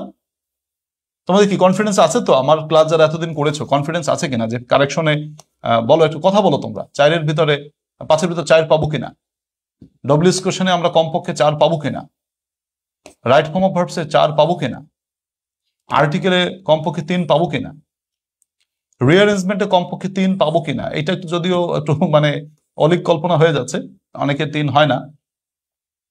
পাংচুয়েশনে 2 সবাই পাবা, অ্যান্সার করলেই পাবা। কারণ কি, পাংচুয়েশনে ভুল 3 ভুলে 1 নম্বর কাটা, আর 3টা ভুলই থাকে না অনেক অনেক বাক্যে। পাংচুয়েশন অ্যান্সার করলে কমপক্ষে 1 বা 2 নম্বর শিওর পাবা, হোক আর না হোক। পাংচুয়েশনটা একটা ভালো জিনিস। পাংচুয়েশনের অ্যান্সারটা তুমি শুরু করবা, ভুল গেলেও 1-2 নম্বর পাবা। ঠিক আছে, একেবারে কিচ্ছু না হলে 1-2 নম্বর পাবা। তো পাংচুয়েশনটা এটা একটা বোনাস আইটেম। সো এটা আমাদেরকে অবশ্যই যারা ভালো করো তারা তো বেশি নম্বর পাবা। চেঞ্জিং ওয়ার্ডে 2 মার্ক কোথায় পাবো? সিনোনিম অ্যান্টোনিমে 2 মার্ক কোথায় পাবো? ট্রান্সলেশনে 1 মার্ক হয়তো পাবো, যদি অ্যান্সার তুমি প্রত্যেকটা বাক্য লেখো তাতেও তুমি মোটামুটি 1 নম্বর পাবা। ভুল হয়েছে, হয় নাই, চেষ্টা করছো, তাতেও 1 নম্বর পাবা।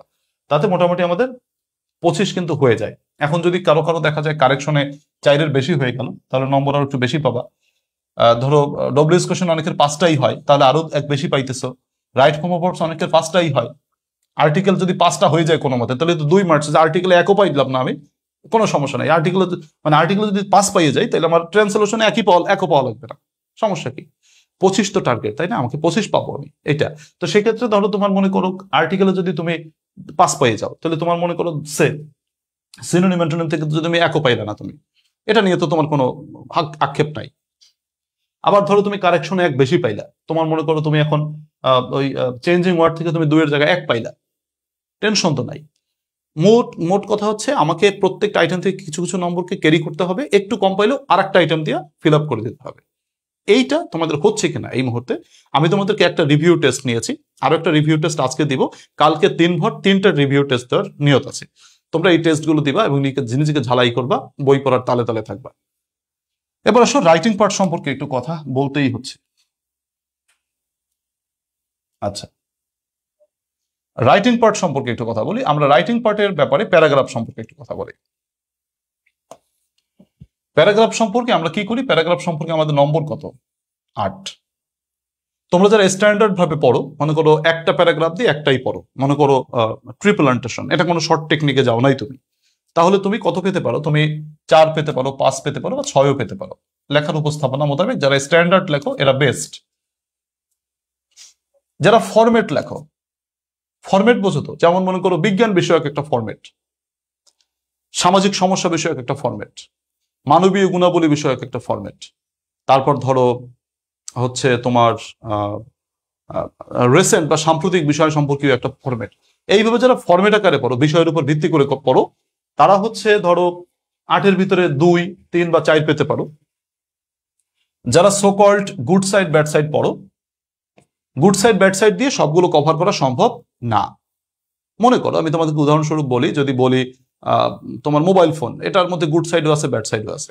আবার মনে করো যদি বলি তোমাকে যে পেট্রিয়টিজম, দেশপ্রেম, আচ্ছা, আবার তোমাকে যদি বলি ইওর চাইল্ডহুড মেমোরিজ, মানে তোমার শৈশব স্মৃতি, তাহলে দেখো তো পেট্রিয়টিজম একটা ভালো জিনিস, আবার ইওর চাইল্ডহুড মেমোরিজ একটা ভালো জিনিস, দুটোই তো গুড সাইড, মানে দুটো ভালো জিনিস। এখন দুইটা কি একই হলো বলো? তোমাকে তো লিখতে হবে ওইটা সম্পর্কে। তোমাকে যদি প্যাট্রিয়টিজম সম্পর্কে লিখতে হয়, দেশপ্রেম সম্পর্কে লিখতে হয়, তাহলে দেশপ্রেমের কথাগুলো আসতে হবে। চাইল্ডহুড মেমোরিজ লিখতে গেলে চাইল্ডহুড মেমোরিজ তো আরেক জিনিস, যে শৈশবে তুমি কি করছিলা, তুমি কোন গাছের আম পারছিলা, তুমি কবে স্কুলে প্রথম গেছিলা, এইগুলো লিখতে হয়। তাহলে দুটো জিনিস কি এক হলো? তোমাদের এই বুদ্ধিটা কি নাই? সম্প্রতি বগুড়ার এক শিক্ষক, উনি কিন্তু একটা বিদায় অনুষ্ঠানে ছাত্রছাত্রীদের বলেছেন, তোমরা যারা গুড সাইড ব্যাড সাইড লেখো এতে নম্বর পাও না। এই কথাটা তোমাদেরকে আসলে বুঝাতে পারবো না আমি, বললে তোমরা হয়তো আমার কষ্ট পাবে যে স্যার আমি তো গুড সাইড ব্যাড সাইড পড়ে ফেলেছি, কিন্তু আদতে গুড সাইড ব্যাড সাইড দিয়ে কোনো কিছুই কভার করা সম্ভব না। তো গুড সাইড ব্যাড সাইড লিখলে তোমরা নর্মালি কেউ কেউ হয়তো কিছু কোনো শিক্ষক আছেন কোনো নম্বরই দেন না, কোনো শিক্ষক যদি খুবই সিম্পেথি দেখান 1 বা 2 নম্বর দিতেও পারেন। তুমি 2-3 পাতা লিখছো, বাট 1 বা 2 নম্বর পেতেও পারো। এটা শুনে যদি কষ্ট লাগে আমি দুঃখিত, কারণ হচ্ছে গুড সাইড ব্যাড সাইড দিয়ে সবকিছু কভার করা সম্ভব না, তবে ফরম্যাট দিয়ে কভার করা সম্ভব। তুমি যদি ফরম্যাট আকারে পড়ো কিছু নম্বর পেতে পারো। এর জন্য তোমাদেরকে বলবো, তোমরা যদি স্ট্যান্ডার্ড ভাবে যারা পড়েছো তারা হচ্ছে বেস্ট, যারা বিভিন্ন স্যারের কাছ থেকে ফরম্যাট আকারে পড়েছো তারা মোটামুটি। আর গুড সাইড ব্যাড সাইডটার জন্য আমি দুঃখ প্রকাশ করছি, কারণ সম্প্রতি একজন শিক্ষক, যিনি বগুড়ার একজন সম্ভবত শিক্ষক, উনি কিন্তু বলে দিয়েছেন তার বিদায় অনুষ্ঠানে যে গুড সাইড ব্যাড সাইড বিষয়টা কিন্তু ভালো না। এই হচ্ছে কথা। আমাদের এসে রাইটিং এর ক্ষেত্রে ধরো 15 মার্ক, তো এখান থেকে তুমি যারা স্ট্যান্ডার্ড ভাবে পড়েছো তারা 8, 9 বা 10 নম্বর ক্যারি করতে পারো, যদি ভালো করে লিখতে পারো তোমরা। আচ্ছা আচ্ছা, গেল। এরপর আসো, তারপর হচ্ছে তোমার ফরম্যাট যারা লিখতে পারো, এসে থেকে ফরম্যাট যারা লেখো তারা 4, 5, 6 পাইতে পারো। আর গুড সাইড ব্যাড সাইডে এটা ভ্যারি করতে পারে, কোনো কোনো স্যার 0 দিতে পারেন, কেউ কেউ 2 দিতে পারেন, 3 দিতে পারেন, লেখার উপর ভিত্তি করে। এটা স্যারদের উপর, খাতা দেখার উপর ডিপেন্ড করে। তো আমার অভিজ্ঞতায় আমি এটা বলছি, কিন্তু এটা যে ধ্রুব সত্য আমি সেটা গ্যারান্টি দিচ্ছি না, এটা আমার ব্যক্তিগত ওপিনিয়ন। এটাকে আবার কেউ মার্ক করে না যে আরিফ স্যার বলে দিচ্ছে এইটাই। আমি যেটা বলছি এটাই মানে জাস্ট হবে এটা না, এটা হচ্ছে আমার অভিজ্ঞতার আলোকে বলছি, বা আমার আমার হাইপোথেসিস থেকে বলছি, এটা আমার অভিজ্ঞতা থেকে বলছি। এটা আরেকজনের সাথে মতটা ভিন্ন হতে পারে, ঠিক আছে? আমার মতটাই যে একমাত্র সঠিক সেটা না, অন্যের মতটা এখানে ভ্যারি করতে পারে। আচ্ছা, এটা নিয়ে কেউ গোল বাজাইও না যে আরিফ স্যার বলছে এটা তার জন্য এইটাই মানে সত্যি, মানে এইটাই এরকম না। এটা আমি আমার অভিজ্ঞতা বা আমার অভিমত প্রকাশ করলাম।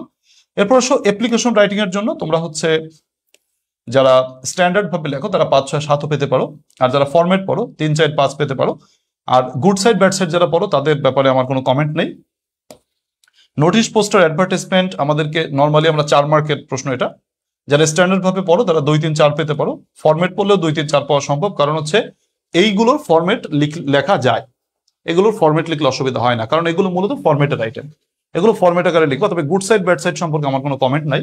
তোমাদের এই হচ্ছে আমাদের কথাবার্তা। তো রাইটিং পার্টের জন্য আমরা যারা একটু স্ট্যান্ডার্ড ভাবে পড়ি, ছোটকাল থেকে স্ট্যান্ডার্ড ভাবে পড়তে পছন্দ করি, তাদের কিন্তু একটু ভালো নম্বর পাওয়ার কথা। যারা ফরম্যাট পড়ো তারা মোটামুটি নম্বর পাবো। গুড সাইড ব্যাড সাইড আমার কোনো কমেন্ট নেই। আমাদের এই 3টি পার্টের জন্য পাস করার জন্য তোমাকে ধরো প্যাসেজ থেকে তুমি যদি 10 ক্যারি করতে পারো ঘটি বেটি মিলাইয়া, আর রাইটিং গ্রামার পার্ট থেকে 25 ক্যারি করতে পারো, তাহলে কিন্তু তোমার 35 মার্ক হয়ে যাচ্ছে।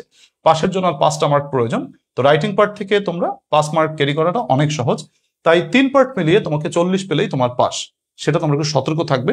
আমার বিশ্বাস, আমি তোমাদের এতদিন যে ক্লাস করিয়েছি, আমার মনে হয় আমার ক্লাসগুলো যারা 100% না হোক 50%ও যারা ফলো করেছো, তাদের বোধহয় 40 পাওয়ার মতন একটা কনফিডেন্স হয়েছে আল্লাহ তাআলার মানে রহমতে। এটা হয়েছে কিনা বলো, তোমরা কমেন্টে বলতে পারো যে এটা তোমাদের হয়েছে কিনা। তোমাদের 40 পাওয়ার মতন একটা কনফিডেন্স ইনশাল্লাহ হয়েছে কিনা, প্রশ্ন যেরকম হোক। আমি বিভিন্ন দিক থেকে তোমাদেরকে প্রস্তুতি নেওয়ানোর চেষ্টা করেছি। প্রশ্ন কমন বাদলেও, প্রশ্ন আনকমন বাদলেও কিভাবে লিখতে হয় সেটা কিন্তু তোমাদেরকে আমি সেটা মানে করানোর চেষ্টা করেছি। যাই হোক, অনেকগুলো কথা বলেছি। এবার আমরা পরবর্তী টপিকে যাচ্ছি। আমাদের প্যাসেজ সম্পর্কে আমাদের আলোচনা শেষ হলো। এবার আমি সেন্টেন্স কারেকশনের দিকে যাচ্ছি, গ্রামার পার্টের দিকে যাচ্ছি। গ্রামার পার্টে আমাদের টপিকটা হচ্ছে কি বলো এবার, সেন্টেন্স কারেকশন।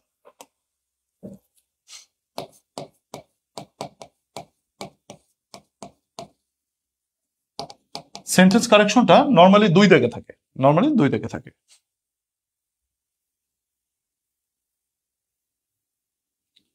আচ্ছা,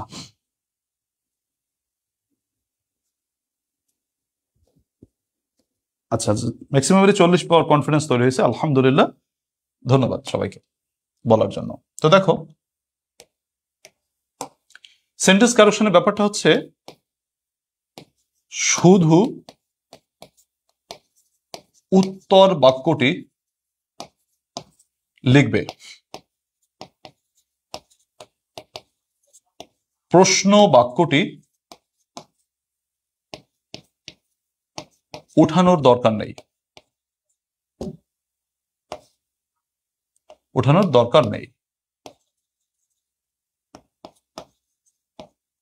আচ্ছা, কারেকশনে শুধু প্রশ্ন বাক্যটি উঠাবে, সরি উত্তর বাক্যটি উঠাবে, প্রশ্ন বাক্যটি উঠানোর দরকার নেই। আচ্ছা, বাক্য উঠাতে হবে শুধু,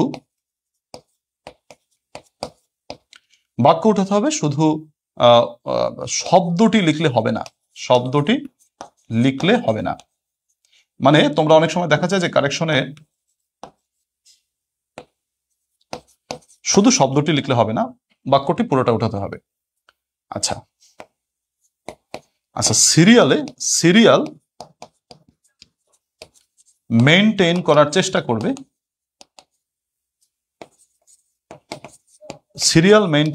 চেষ্টা করবে, আচ্ছা, মিস হয়ে গেলে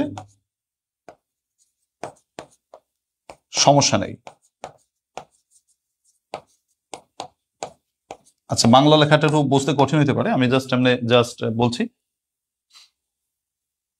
থ্যাংক ইউ। আচ্ছা দেখো, তো প্রথমত আমরা কি বলবো যে আনসার টু দ্য কোয়েশ্চেন নং 1, 2, আনসার টু দ্য কোয়েশ্চেন নং 2। আচ্ছা, answer to the question number 2 এটা লেখার পরে যেটা করতে হবে তোমাদেরকে, তোমার মনে করো এর আগের আনসারটা তুমি লিখলা যে হি ইনসিস্টেড, অ্যান্সার বাক্যটা লিখবা শুধু, he insisted on my going there. ধরো বি বাক্যটা তুমি লিখলা যে stop talking in the class.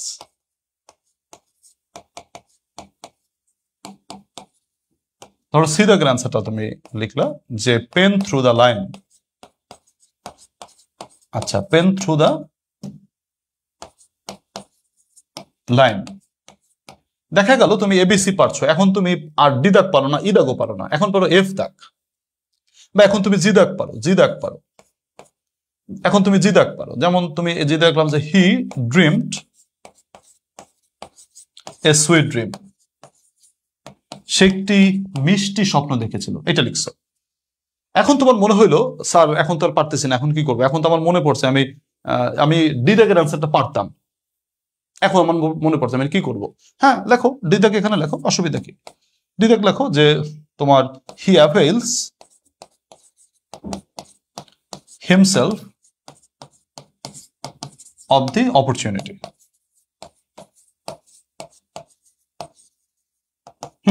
লেখো, সমস্যা কি, জাস্ট এই যে 5টা লিখে দিচ্ছ, তোমার মনে করো মনে পড়ছে যে জি দাগ লেখার পর তোমার অনেক পর মনে পড়ছে যে না ডি দাগ দেখে আমি পারতাম, তো পরে লেখো, এতে কোনো অসুবিধা হবে না। দাগ নম্বর এলোমেলো হলে কোনো নম্বর মানে কাটা যাবে না, তোমার প্রশ্নের মানে উত্তরটা আসলেই হয়েছে। কেমন, তোমাদের এ ব্যাপারে কোনো প্রশ্ন আছে কিনা, তোমরা আমাকে প্রশ্নটা করতে পারো। ও হি ড্রিমড, টিটা লেখে নেই। আচ্ছা বলো, কি তোমাদের এখানে কোনো প্রশ্ন আছে কিনা, হয়েছে কিনা তোমাদের বলো, এখানে তোমরা বুঝছো কিনা বিষয়টা, আমার কথাটা বুঝতে পেরেছো কিনা তোমরা, কারেকশন সম্পর্কে আর কোনো প্রশ্ন আছে কিনা তোমাদের, কারেকশন সম্পর্কে কোনো প্রশ্ন আছে কিনা তোমাদের। হ্যাঁ, বাক্য লিখতে হবে। হ্যাঁ বলো, তোমাদের কোনো প্রশ্ন আছে কিনা, সেন্টেন্স কারেকশনে কোনো প্রশ্ন আছে কিনা। প্রশ্ন না থাকলে নেক্সটে বলো, আমি নেক্সটে চলে যাই। আচ্ছা, আমার একটা প্রশ্ন আছে আপনার কাছে। আছে কি প্রশ্ন আছে, যারা ইমপ্রুভ পরীক্ষা দেয় তাদের খাতা কেমন ভাবে দেখা হয়। কোনো সমস্যা নাই, ইমপ্রুভ আর ইমপ্রুভ তোমাদের একটা প্রশ্ন আছে, যারা ইমপ্রুভমেন্ট পরীক্ষা দিচ্ছ তারা মনে করো যে তোমাদের খাতায় বোধহয় একটু কড়া ভাবে দেখা হয়, যারা ইমপ্রুভমেন্ট পরীক্ষা দেয় তারা কখনো পাস করে না, এই টাইপের একটা মানে ভুয়া একটা কথা তোমাদের মধ্যে একটা প্রচলন আছে, একটা গুজব প্রচলন আছে। এইটা একেবারে সম্পূর্ণ একটা গুজব। তোমার খাতা নতুনদের না পুরনো এটা কোনো কিচ্ছুই লেখা থাকে না, তোমার ওয়েমারটা তো ছিঁড়ে নিয়ে যায়, তো তোমার কিভাবে বুঝবো যে তোমার মনে করো প্রথম এটা ইমপ্রুভমেন্ট খাতা, এটা নতুনদের খাতা, এটা বোঝার কোনো কায়দা আছে। প্রথমে ওয়েমার তো সিরিয়াল হয়ে যায়, ওয়েমার সিরিয়াল হয়ে গেলে কি বোঝার কোনো কথা আছে যে এটা নতুন, তুমি তো পরীক্ষা যেটা দিচ্ছ নতুন পুরান সবার খাতা মিক্সড হয়ে যায়। এর জন্য এটা ভুয়া কথা যে যারা নতুন পুরান সবার খাতা একই রকম দেখা হয়, ইমপ্রুভমেন্ট নতুনদের খাতা আলাদা করে দেখার কোনো অপশন নাই, সবার খাতা সেম ভাবে দেখা হয়, এটা নিয়ে কোনো টেনশন নাই। কেমন, আর কোনো প্রশ্ন আছে কিনা। স্যার আমি যদি ABCDEFG 7টাই তুললাম বাট 5টা লিখলাম, বাকি 2টা ফাঁকা থাকলো, তাতে কোনো সমস্যা হবে না, কোনো সমস্যা হবে না। স্যার অর দেয়াগুলো কিভাবে লিখবো। আচ্ছা, এখানে আমি অরগুলো দেওয়া শুরু করছি, শুধু উত্তর। আচ্ছা ঠিক আছে, আর কি আছে। আচ্ছা স্যার সেন্টেন্স মেকিং এর সময় নাউন দিলে হিস, আচ্ছা আমি এটা উত্তর নিচ্ছি না, সাল থেকে। আচ্ছা গেল এটা।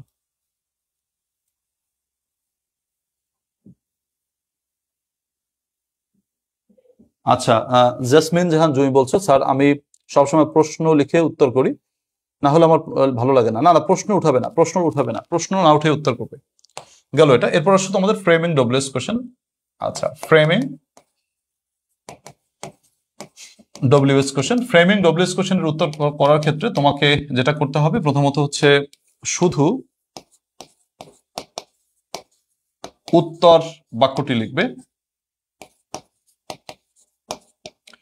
দ্বিতীয় কথা হচ্ছে একটি উত্তর লিখবে, একাধিকভাবে উত্তর লেখা যাবে না।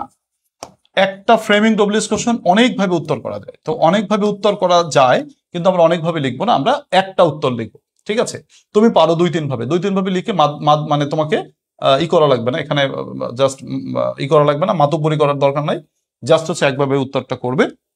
আচ্ছা, এরপরে অবশ্যই অবশ্যই শেষে প্রশ্নবোধক চিহ্ন দিতে হবে, চিহ্ন দিতে হবে। যদি প্রশ্নবোধক চিহ্ন দিতে ভুলে যাও তাহলে নম্বরটা পাচ্ছ না, এটা মনে রাখো প্রশ্নবোধক চিহ্ন তুমি দিয়েছো কিনা। তো প্রথমে ধরো এটা থাকে কি, আনসার টু দ্য কোশ্চেন নাম 4 বা 5, অ্যান্সার টু দ্য কোশ্চেন নাম 4 লিখে তোমার মনে করো এবিসি যে উত্তরটা গুলো থাকে সেগুলো তোমরা নিচে নিচে লিখে দেবে। আমি একটাই উত্তর লিখবে, একাধিক উত্তর লেখা যাবে না। আচ্ছা ঠিক আছে, নেট সমস্যা নাকি? না, নেট সমস্যা নাই। লাস্ট 3 দিন ধরে ইউটিউব থেকে ডাউনলোড করে ক্লাস করি, মজার ব্যাপার গ্রামার প্রবলেম ছিল, পারতাম না, এখন গ্রামার ইজি লাগে। থ্যাংক ইউ জামিল খান। বাকিদের কি কমেন্ট আছে বলো, ডব্লিউএস কোশ্চেনের ব্যাপারে কি আছে? তোমরা ডব্লিউএস কোশ্চেনটা তোমরা হচ্ছে আমার 75টা বাক্য পড়বা বুস্টার সাজেশনস থেকে, আর কারেকশন যে তোমাদেরকে 90টা বাক্য দিচ্ছে, 93টা বাক্য দিচ্ছে, সেগুলো পড়বা, এতেই যথেষ্ট।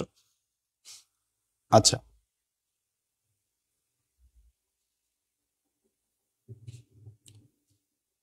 আচ্ছা ঠিক আছে। সামারি লেখার ক্ষেত্রে the give and takes deals with দিয়ে লেখা যাবে কিনা? যাবে, সমস্যা নেই। স্পোকেন ইংলিশ কোচিং কবে শুরু করবেন? তোমাদের পরীক্ষার পর। 7 নম্বর রুলস দিয়ে 2 বা 7টা করে দিব। আচ্ছা ঠিক আছে, দিও স্যার, এভাবেই করতে পারছি না আবার। আচ্ছা হ্যাঁ, তাড়াতাড়ি বলেন, সময় কম, করতে হবে। তুমি চলে যাও, তুমি পরে রেকর্ডেড ক্লাসটা দেখে নিও। আমাদের বেশি ব্যস্ততা, যাদের যাদের ব্যস্ততা আছে বই পড়ছো তারা ই করো, বাসায় চলে যাও, মানে জাস্ট বাসায় বই পড়তে থাকো, পরে রেকর্ডেড ক্লাস দেখে নিও। আচ্ছা, আমার এই ছাত্রটা যেভাবে লিখেছে দেখো, ও কারেকশন লিখেছে কি? আচ্ছা, stay here until like um, আচ্ছা হয়েছে। This is the better of the two, এটাও হয়েছে। He will avail himself of the opportunity, এটাও হয়েছে। I dreamed a bad dream, এটাও হয়েছে। স্টপ টকিং এর ক্ষেত্রে দেখো টেকিং লিখে ফেলাইছে, বানানটা ভুল করছে, তাহলে নম্বরটা কাটা গেছে, এই নম্বরটা কাটা গেছে, তার জন্য 4 পাইছে।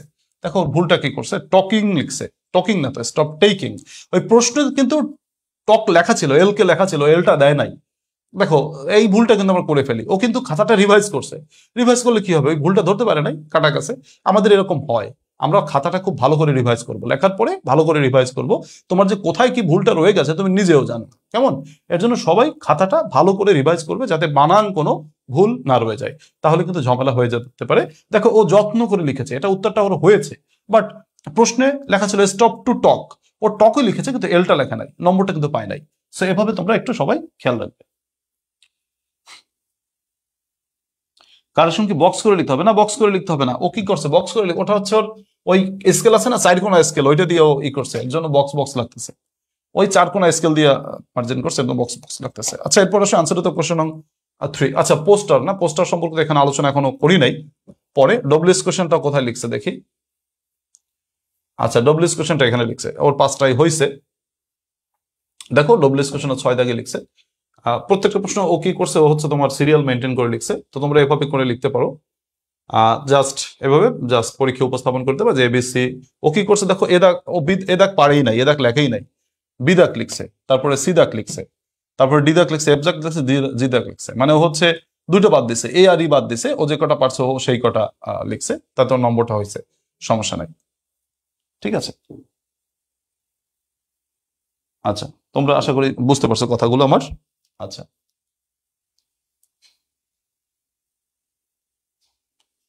অনেকক্ষণ লাইভ হয়েছে না আসলে, অনেক হয়ে গেছে।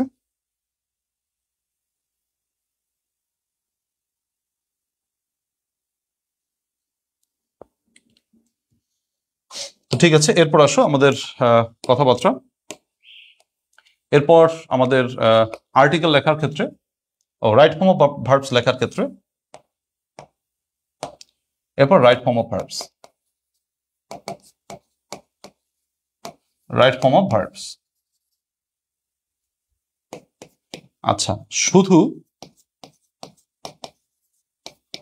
প্রশ্নের শুধু উত্তর শব্দটি লিখলেই হবে, সেক্ষেত্রে উত্তরে আন্ডারলাইন করবে না, সেক্ষেত্রে উত্তর আন্ডারলাইন করবে না। শুধু উত্তর শব্দটি লিখলেই হবে, সেক্ষেত্রে আন্ডারলাইন করবে না। যদি পুরো বাক্য উঠিয়ে উত্তর করো তাহলে উত্তরের নিচে আন্ডারলাইন করবে। কেমন? যদি পুরো বাক্য উঠিয়ে উত্তর করো তাহলে উত্তরের নিচে আন্ডারলাইন করবে, আর যদি শুধু উত্তর লেখো তাহলে শুধু আন্ডারলাইন করার দরকার নেই। তবে 3 নম্বর কথাটা হচ্ছে অবশ্যই WH যুক্ত রাইট ফর্ম অফ ভার্বস পুরোটা উঠিয়ে লিখবে, আমাদের WH যুক্ত যে বাক্যগুলো থাকে সেগুলো আমরা পুরোটা উঠিয়ে লিখবো। সেক্ষেত্রে আমরা কি করবো? অ্যান্সার টু দ্য কোশ্চেন নং ধরো 7, অ্যান্সার টু দ্য কোশ্চেন নং ধরো 7, আচ্ছা লিখে তোমরা হচ্ছে ধরো উত্তরটা হচ্ছে যেগুলো উত্তরটা আছে, যেমন স্টপ টকিং, তারপরে I saw him going alone, আমি তাকে একা যেতে দেখেছিলাম, যেমন হি ওয়াজ হ্যাংড ফর মার্ডার। ঠিক আছে, এরকম করে তুমি লিখতে পারো। সেক্ষেত্রে আন্ডারলাইন ফান্ডারলাইন কিচ্ছু দরকার নেই। ফুল স্টপ খবরদার দিবা না, কেউ ফুল স্টপ দিবা না। ফুল স্টপ দেওয়ার অনেকের বাতিক আছে, ফুল স্টপ কমা টমা কিচ্ছু দেওয়া লাগবে না, শুধু উত্তরটা লিখে দেবা। ঠিক আছে, ধরো WH কোশ্চেনের একটা উত্তর আসলো যে who doesn't hate a liar, ধরো এরকম একটা আসছে। তো তোমাকে WH যুক্ত যে ডাইরেক্ট ফর্ম অফ ভার্বস আছে সেটাকে পুরোটা লিখতে হবে। সেক্ষেত্রে আন্ডারলাইন করে দিতে পারো, না করলেও হবে, জাস্ট পুরোটা লিখতে হবে। মানে যদি WH আসে, ধরো ইদাগের উত্তরটা হচ্ছে তোমার কি বলে যে বিগিনস, এই এরকম করে তোমরা শুধু উত্তরটা লিখতে পারো বা পুরোটাও লিখতে পারো, অ্যাজ ইউ উইশ।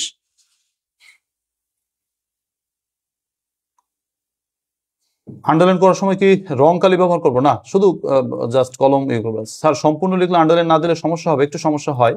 আন্ডারলাইন সম্পূর্ণ লিখলে আন্ডারলাইন করে দিবা। আচ্ছা, মোডালের নিয়মটা একটু যদি বলতেন। এটা হচ্ছে ক্লাসগুলো দেখো, এখন ওগুলো বলার দরকার নাই। কোশ্চেন মার্ক মাস্ট বি, হ্যাঁ কোশ্চেন মার্ক তো অবশ্যই থাকতে হবে। আচ্ছা স্যার, প্যারাগ্রাফ কমন আসলে নিচ থেকে বানিয়ে লিখলে সেন্টেন্স তৈরির সময় প্রিপোজিশন বাদ গেলে 2 থেকে 3 পাওয়া যাবে। হ্যাঁ পাওয়া যাবে। আন্ডারলাইন না, কালার কলম ইউজ করবে না, কালো কলম ইউজ করবে। তো রাইট ফর্ম অফ ভার্ব সম্পর্কে কারো কোনো কথা আছে কিনা উপস্থাপনার ক্ষেত্রে?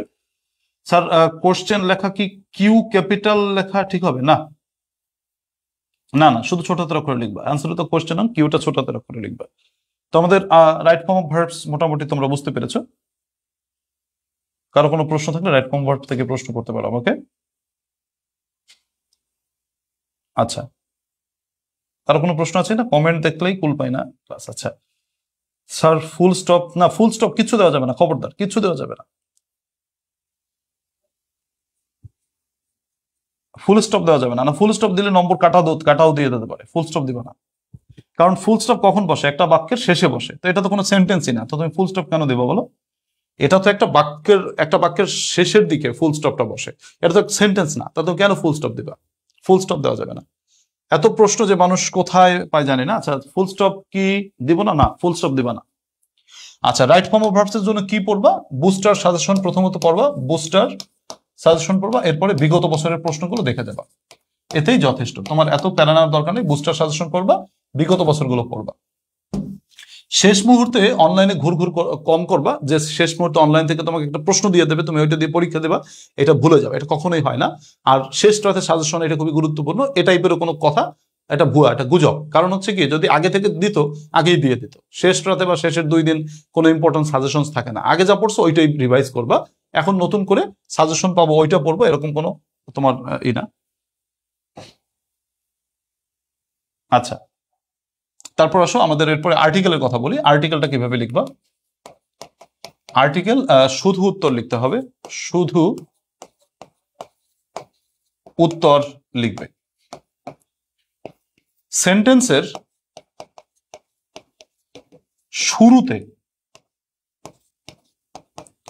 শূন্যস্থান থাকলে, সেন্টেন্সের শুরুতে শূন্যস্থান থাকলে বড় হাতের অক্ষরে উত্তর হবে, বড় হাতের অক্ষরে উত্তর হবে। তোমরা এটা কিন্তু অনেকেই মেনটেন করো না, যারা এটা মেনটেন করো না তারা নম্বর পাও না। উত্তর হবে বড় হাতের অক্ষর, উত্তর হবে। আচ্ছা আন্ডারলাইন করার দরকার নাই। উত্তরে আন্ডারলাইন করার দরকার নেই। অর্থাৎ আনসার টু দ্য কোয়েশ্চেন নাও 8 লেখার পরে ধরো তুমি কি করলা, শুধু উত্তরটা লিখলা। ধরো এ দাগের উত্তরটা হচ্ছে এন, বি দাগের উত্তরটা ধরো ডি, কিন্তু বড় হাতের, টিটা বড় হাতের না দিলে নম্বর পাবে না। ধরো তুমি টিটা ছোট হাতের অক্ষর দিয়েছো, যদি মনে করো বাক্যের প্রথমে থাকলে। আচ্ছা, ধরো সি দাগের হচ্ছে এ, ঠিক আছে, ডি দাগে ধরো ডি, আর ই দাগে ধরো আবার এন। আমি বুঝাতে চাচ্ছি বাক্যের প্রথমে যদি শূন্যস্থান থাকে তাহলে অবশ্যই বড় হাতের অক্ষর ইউজ করতে হবে। এটা যেন ভুল হয় না, এটা ভুল গেলে কিন্তু নম্বর কাটা যেতে পারে। আন্ডারলাইন করার দরকার নেই, জাস্ট শুধু উত্তরটা লিখলেই হবে। ফুল স্টপ ইউজ করবে না, কমাও ইউজ করবে না, জাস্ট প্লেন ভাবে উত্তরটা লিখে যাবে। তো আর্টিকেলের ক্ষেত্রে তোমরা অবশ্যই কোনগুলো পড়বে, আমি সবগুলো যেটা বলবো, তোমরা বুস্টার গুলো পড়বে। বুস্টারে তোমাদের 12টা আর্টিকেল দিয়েছি, বুস্টার পড়বে প্লাস বোর্ড গুলো পড়বে, মানে বিগত বছরের প্রশ্নগুলো পড়ে যাবে। বুস্টার সাজেশন আমি তোমাদেরকে পড়াইছি, বোর্ড কোশ্চেন গুলো তোমরা দেখে যাবে, তাহলে তোমার মোটামুটি আর্টিকেলের উপর প্রিপারেশনটা কমপ্লিট। তোমরা শেষের দিনে কোনো শর্ট টেকনিক, কোনো শর্ট সাজেশন পাবে না, এটার উপর ওয়েট করার দরকার নেই। তোমরা আগে যা পড়েছো সেটাকে রিভাইজ করবে, সেটা হচ্ছে কাজ। জাস্ট শর্ট টেকনিক পেয়ে যাবো এখন সেইটা পড়ে পরীক্ষা দিয়ে দেবো, এরকম কোনো জাস্ট কোনো ওয়ে নাই। তুমি আগে যা পড়ছো সেটাই তোমার লিখতে হবে। গেল এটা। এরপর আসো, আমার আর্টিকেল গেল, এরপর রিঅ্যারেঞ্জের কথা বলি। রিঅ্যারেঞ্জ আমাদেরকে শুধু উত্তর বাক্যটি লিখতে হবে, উত্তর বাক্যটি লিখবে। প্রশ্ন বাক্য উঠানোর দরকার নাই, উত্তর বাক্যটি লিখবে। আর রিঅ্যারেঞ্জের ক্ষেত্রে তোমার হচ্ছে এইটাই একটাই কথা, আর কোনো কথা নাই। Answer to the question now 9, answer to the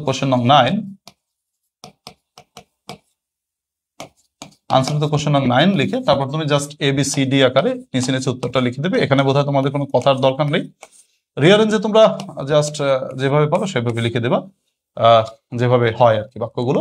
এটা কি পড়বা, বুস্টার সাজেশনে তোমাকে 90টা বাক্য দেওয়া আছে, বুস্টার প্লাস হচ্ছে বোর্ড গুলো পড়বা। বোর্ড কত সাল থেকে কত সাল পড়বা, 2005 থেকে 2022 সাল পর্যন্ত পড়বা। ইংরেজিতে মূলত বোর্ড গুলো পড়লে ভালো হয়, বোর্ড থেকে ম্যাক্সিমাম প্রশ্ন রিপিট করে। তো বুস্টার এবং বোর্ড প্রশ্ন এগুলো তোমরা পড়ে যাবে রিঅ্যারেঞ্জের জন্য।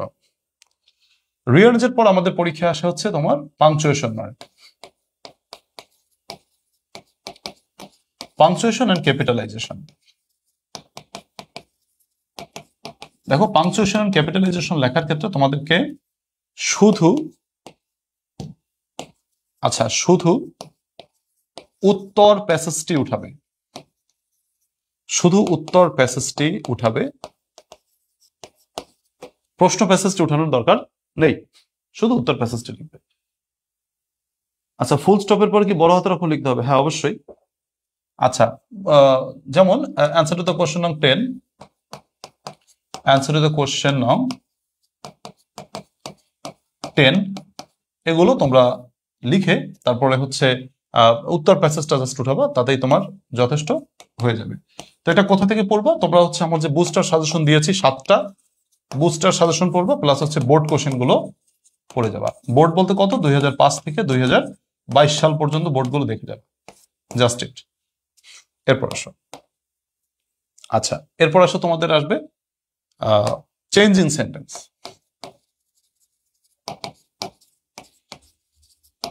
আচ্ছা, চেঞ্জিং সেন্টেন্স। তো চেঞ্জিং সেন্টেন্সের জন্য কি করতে হবে, চেঞ্জিং সেন্টেন্সের জন্য তোমাকে বক্স করে লিখলে ভালো হয়। আচ্ছা, বক্স না করে লিখলেও হবে। আচ্ছা, অবশ্যই সেন্টেন্স মেক করতে হবে, সেন্টেন্স মেক করতে হবে। তো তোমাকে চেঞ্জিং ওয়ার্ডের জন্য হাফ নম্বর পাবে, আর যদি সেন্টেন্স মেক করতে চাও তার জন্য হাফ নম্বর পাবে। তো সেক্ষেত্রে তোমরা যেটা করতে পারো, আমি তোমাদের সেন্টেন্স মেকিং এর নিয়ম শিখাচ্ছি, সেগুলো ক্লাসগুলো দেখবে। আর হচ্ছে এটা পরীক্ষা কিভাবে লিখবে, যে আনসার টু দ্য কোশ্চেন নং 11,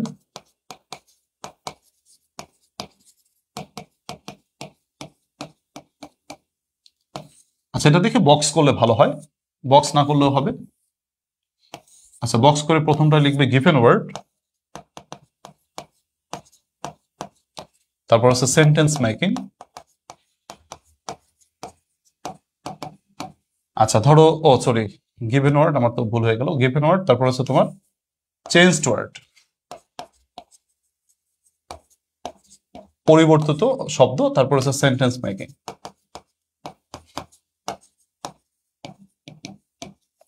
আচ্ছা, তো তোমরা হচ্ছে বাক্য রচনা নর্মালি, বাক্য রচনা সাধারণত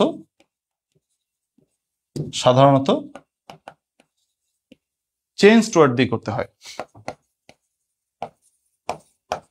চেঞ্জ ওয়ার্ড দিয়ে করতে হয়। অর্থাৎ কোনটা দিয়ে বাক্য রচনা করতে হবে? তোমার এই ডান পাশের শব্দটা দিয়ে বাক্য রচনা করতে হবে। বাক্য রচনার ক্ষেত্রে তোমাকে অর্ধেক নম্বর দেওয়া হবে, তোমাকে পরিবর্তিত শব্দটির জন্য অর্ধেক নম্বর দেওয়া হবে। এগুলো কোথা থেকে পড়বা? আমার বুস্টার সাজেশনে তোমার, আমার বুস্টার সাজেশনে 100টি শব্দ দেওয়া আছে, এগুলো পড়বা, প্লাস হচ্ছে বিগত বছরের প্রশ্নগুলো পড়বা। আচ্ছা, বুস্টার সাজেশন প্লাস হচ্ছে তোমার বোর্ড কোশ্চেন গুলো রিভাইজ করবা। এগুলো তোমরা আশা করি পড়েছো। বোর্ড বলতে বুস্টারে হচ্ছে 100টা শব্দ, আর বোর্ড কোশ্চেন 2005 থেকে 2022 সাল পর্যন্ত পড়ে যাবা। যাদের কাছে বই আছে তোমরা এগুলো দেখে গেলে ভালো হয়। আচ্ছা,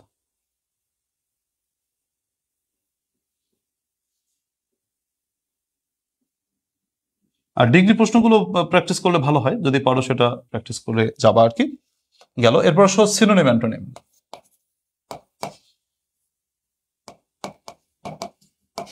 সিনোনিম অ্যান্টোনিমের জন্য তোমাদের ওই একই কথা, আমরা বক্স করে লিখবো। ধরো আনসার টু দ্য কোশ্চেন নাম, চেঞ্জিং ওয়ার্ডের যা বলছি সেটাই, অ্যান্সার টু দ্য কোশ্চেন নাম ধরো 12, বক্স করে লিখবা। আচ্ছা, প্রথম বক্সে গিভেন ওয়ার্ড, তারপরে হচ্ছে তোমার সিনোনিম বা অ্যান্টোনিম, এরপর হচ্ছে সেন্টেন্স মেকিং। ঠিক আছে, গেল। তো এইভাবে করে তোমরা জাস্ট বক্সে উত্তর করবা। আমি সিনোনিম অ্যান্টোনিমের জন্য তোমাদেরকে বুস্টার সাজেশন দিয়েছি, প্লাস বোর্ড গুলো দেখে গেলে ভালো হয়।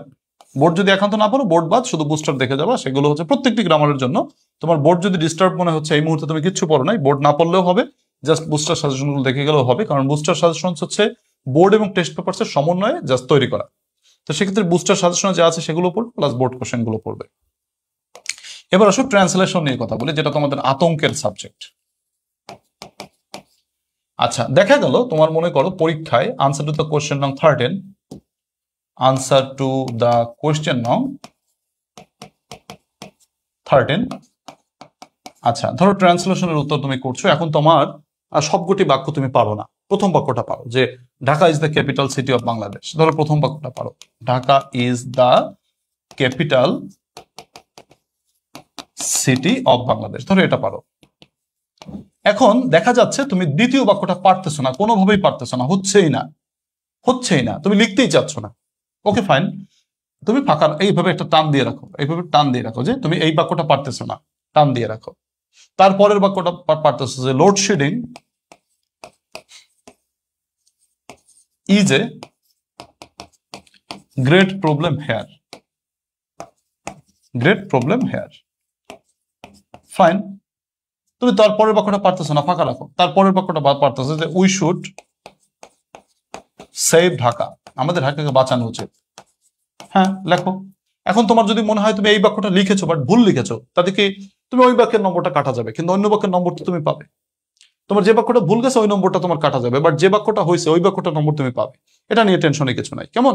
এর জন্য ট্রান্সলেশনের ক্ষেত্রে তোমরা যারা উত্তর করতে চাও, তোমরা প্রথমত যে যেটা দেওয়া আছে ওই লাইনটা উত্তর করলে, তারপর যেটা পারো না তুমি সেই লাইনটার উত্তরটা ফাঁকা রাখলে, এইভাবে তুমি করবা। আশা করি ট্রান্সলেশন সম্পর্কে তোমরা এই ব্যাপারটা তোমাদের বোধহয় বুঝতে পেরেছো তোমরা।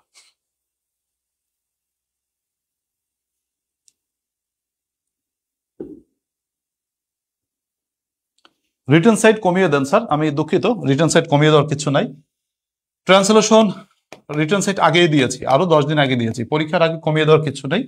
আচ্ছা দেখো কি বলছে যে তোমার বুস্টার সাজেশন গুলো পড়বে, সাথে বোর্ড দেখলে ভালো হয়। ঠিক আছে, তোমরা এগুলো ট্রান্সলেশন দেখে নেবে। আমি আমার ছাত্রটির খাতাটা তোমাদের কাছে দেখাচ্ছি, ও যেভাবে লিখেছে, ওর ভুল হলো কোথায় বা সঠিক হলো কোথায়। এটা তার কিসের উত্তর ছিল? ডব্লিউএস কোয়েশ্চেনের উত্তর ছিল। এরপর হচ্ছে এটা তার রাইট ফর্ম অফ ভার্বস এর উত্তর ছিল। হ্যাঁ, রাইট ফর্ম অফ ভার্বস শুধু উত্তর লিখেছে, যথেষ্ট, 5-এ 5 পেয়েছে। তারপরে 8 নম্বরে বোধহয় ট্রান্সলেশনের উত্তর লিখেছে, তো যাক, এতে এসে 5-এ 5 পেয়েছে। তারপরে হচ্ছে তোমার 5 দাগে, এটা হচ্ছে তোমার রাইটিং পার্ট, সেটা আমি পরে দেখাচ্ছি। আচ্ছা, এরপর 9 দাগে সে লিখেছে হচ্ছে তোমার চেঞ্জিং ওয়ার্ড। তো চেঞ্জিং ওয়ার্ড এসে 5-এ 5 পেয়েছে। ও বক্স করে নাই, জাস্ট এইভাবে লিখেছে, এভাবে লিখলেও হবে, বক্স না করলেও সমস্যা নেই। কেমন? বক্স না করলে সমস্যা নেই। যারা বক্স করতে চাও তারা বক্স করতে পারো, আর যারা বক্স করতে না চাও এভাবে লিখতে পারো, অসুবিধা হবে না। আচ্ছা, তারপর আসো তোমার হচ্ছে আর্টিকেল। আর্টিকেল কিভাবে লিখেছো? আন্ডারলাইন করেছে, আন্ডারলাইন না করলেও হবে, আন্ডারলাইন না করাটাই ভালো। আর এখানে একটা ক্লোজ বোধহয় প্রশ্নে দিয়েছিলাম, কিন্তু তোমাদের ক্লোজ নেই, ক্লোজের সিলেবাস নেই। যাই হোক, এরপর আসো সাফিক্স প্রিফিক্স দিয়েছিলাম ওদেরকে, সাফিক্স প্রিফিক্স আসতে পারে বা সিনোনিম অ্যান্টোনিম। তো সেক্ষেত্রে তোমার সে যেভাবে অ্যান্সার করেছে সেটা দেখতেই পারো। আর 12 নম্বরে কি দিয়েছিলাম, এটা বোধ হয় রিয়ারেন্সের উত্তর করছে, 5-এ 5 পেয়েছে। তো এই হচ্ছে গ্রামারটা, যদি নম্বর ভালো পাও তাহলে আসলে নম্বর বেশি তোমাদের ক্যারি করা সম্ভব হয়ে থাকে। প্রিয় শিক্ষার্থীরা, আজকে আমি তোমাদেরকে প্রথম পর্বে জাস্ট প্যাসেজ এবং গ্রামার এর শর্টকাট কিভাবে লেখা যায়, শর্টকাট বলতে কিভাবে মূলত লেখা যায় সেটা নিয়ে আলোচনা করেছি। তোমরা আশা করি এটা পেয়েছো। এখন তোমাদের আগামী দিন আমি তোমাদেরকে আরেকটা ক্লাস নিব, দ্বিতীয় পার্ট কিভাবে উপস্থাপন করা যায়। দ্বিতীয় পার্টে আমরা রাইটিং পার্ট নিয়ে আলোচনা করবো, বা রাইটিং এর পার্টের প্রশ্নগুলো কিভাবে সেট করা যায়। আগামীকালকের ফ্রি ক্লাসটা হবে তোমাদের সাথে আমার পরীক্ষার আগের মোটামুটি শেষ ক্লাস, এবং তোমাদেরকে শুভেচ্ছা বিনিময়, বলা যায় বিদায় অনুষ্ঠান, সেটা আগামীকালকে করব। একটু আবেগ আপ্লুত হব, তো সেটা আগামীকাল আমরা ফ্রি ক্লাসে করব। তো তোমরা সবাই সেই ক্লাসে অবশ্যই কানেক্টেড থাকবে বা লাইভে জয়েন করবে, সেটা আমি প্রত্যাশা করি। আর এখন অনলাইনে ঘুরঘুর করার দরকার নেই, তোমরা হচ্ছে বাসায় বই পড়বা বেশি, যা পড়েছো সেটাকে রিভাইজ করে সুন্দরভাবে প্যাক আপ করে, আর যখন আমার ক্লাসগুলো চলে আসে, আমি যখন আপলোড করি, যদি মনে হয় সেই ক্লাসটি তোমার দেখা প্রয়োজন, দেখে আবার ক্লাসে আবার পড়ায় প্রবৃত্ত হইও। কেমন? পড়ায় আবার এঙ্গেজড হয়ে যাও, এটা হচ্ছে কথা। সুপ্রিয় শিক্ষার্থীরা, শেষ মুহূর্তে বেশি কথা বলে তোমাদের আর সময় নষ্ট করবো না, তোমরা এখন পরের টেবিলে যাও, পড়ালেখা করো। আমি পেইড ব্যাচে এখন একটু যাবো, তোমাদের সাথে একটু শুভেচ্ছা বিনিময় করবো। আজকে আর কোনো টপিকে যাবো না, পেইড ব্যাচে বলতে আমার ফাইনাল সাজেশন ব্যাচে, কারণ তোমাদের সময়টা এখন নষ্ট করতে চাচ্ছি না। আল্লাহ তাআলা সকলকে অনেক অনেক ভালো রাখুক, সেই শুভকামনা রেখে আজকের এই ক্লাস থেকে বিদায় নিচ্ছি। শুভরাত্রি, আল্লাহ হাফেজ।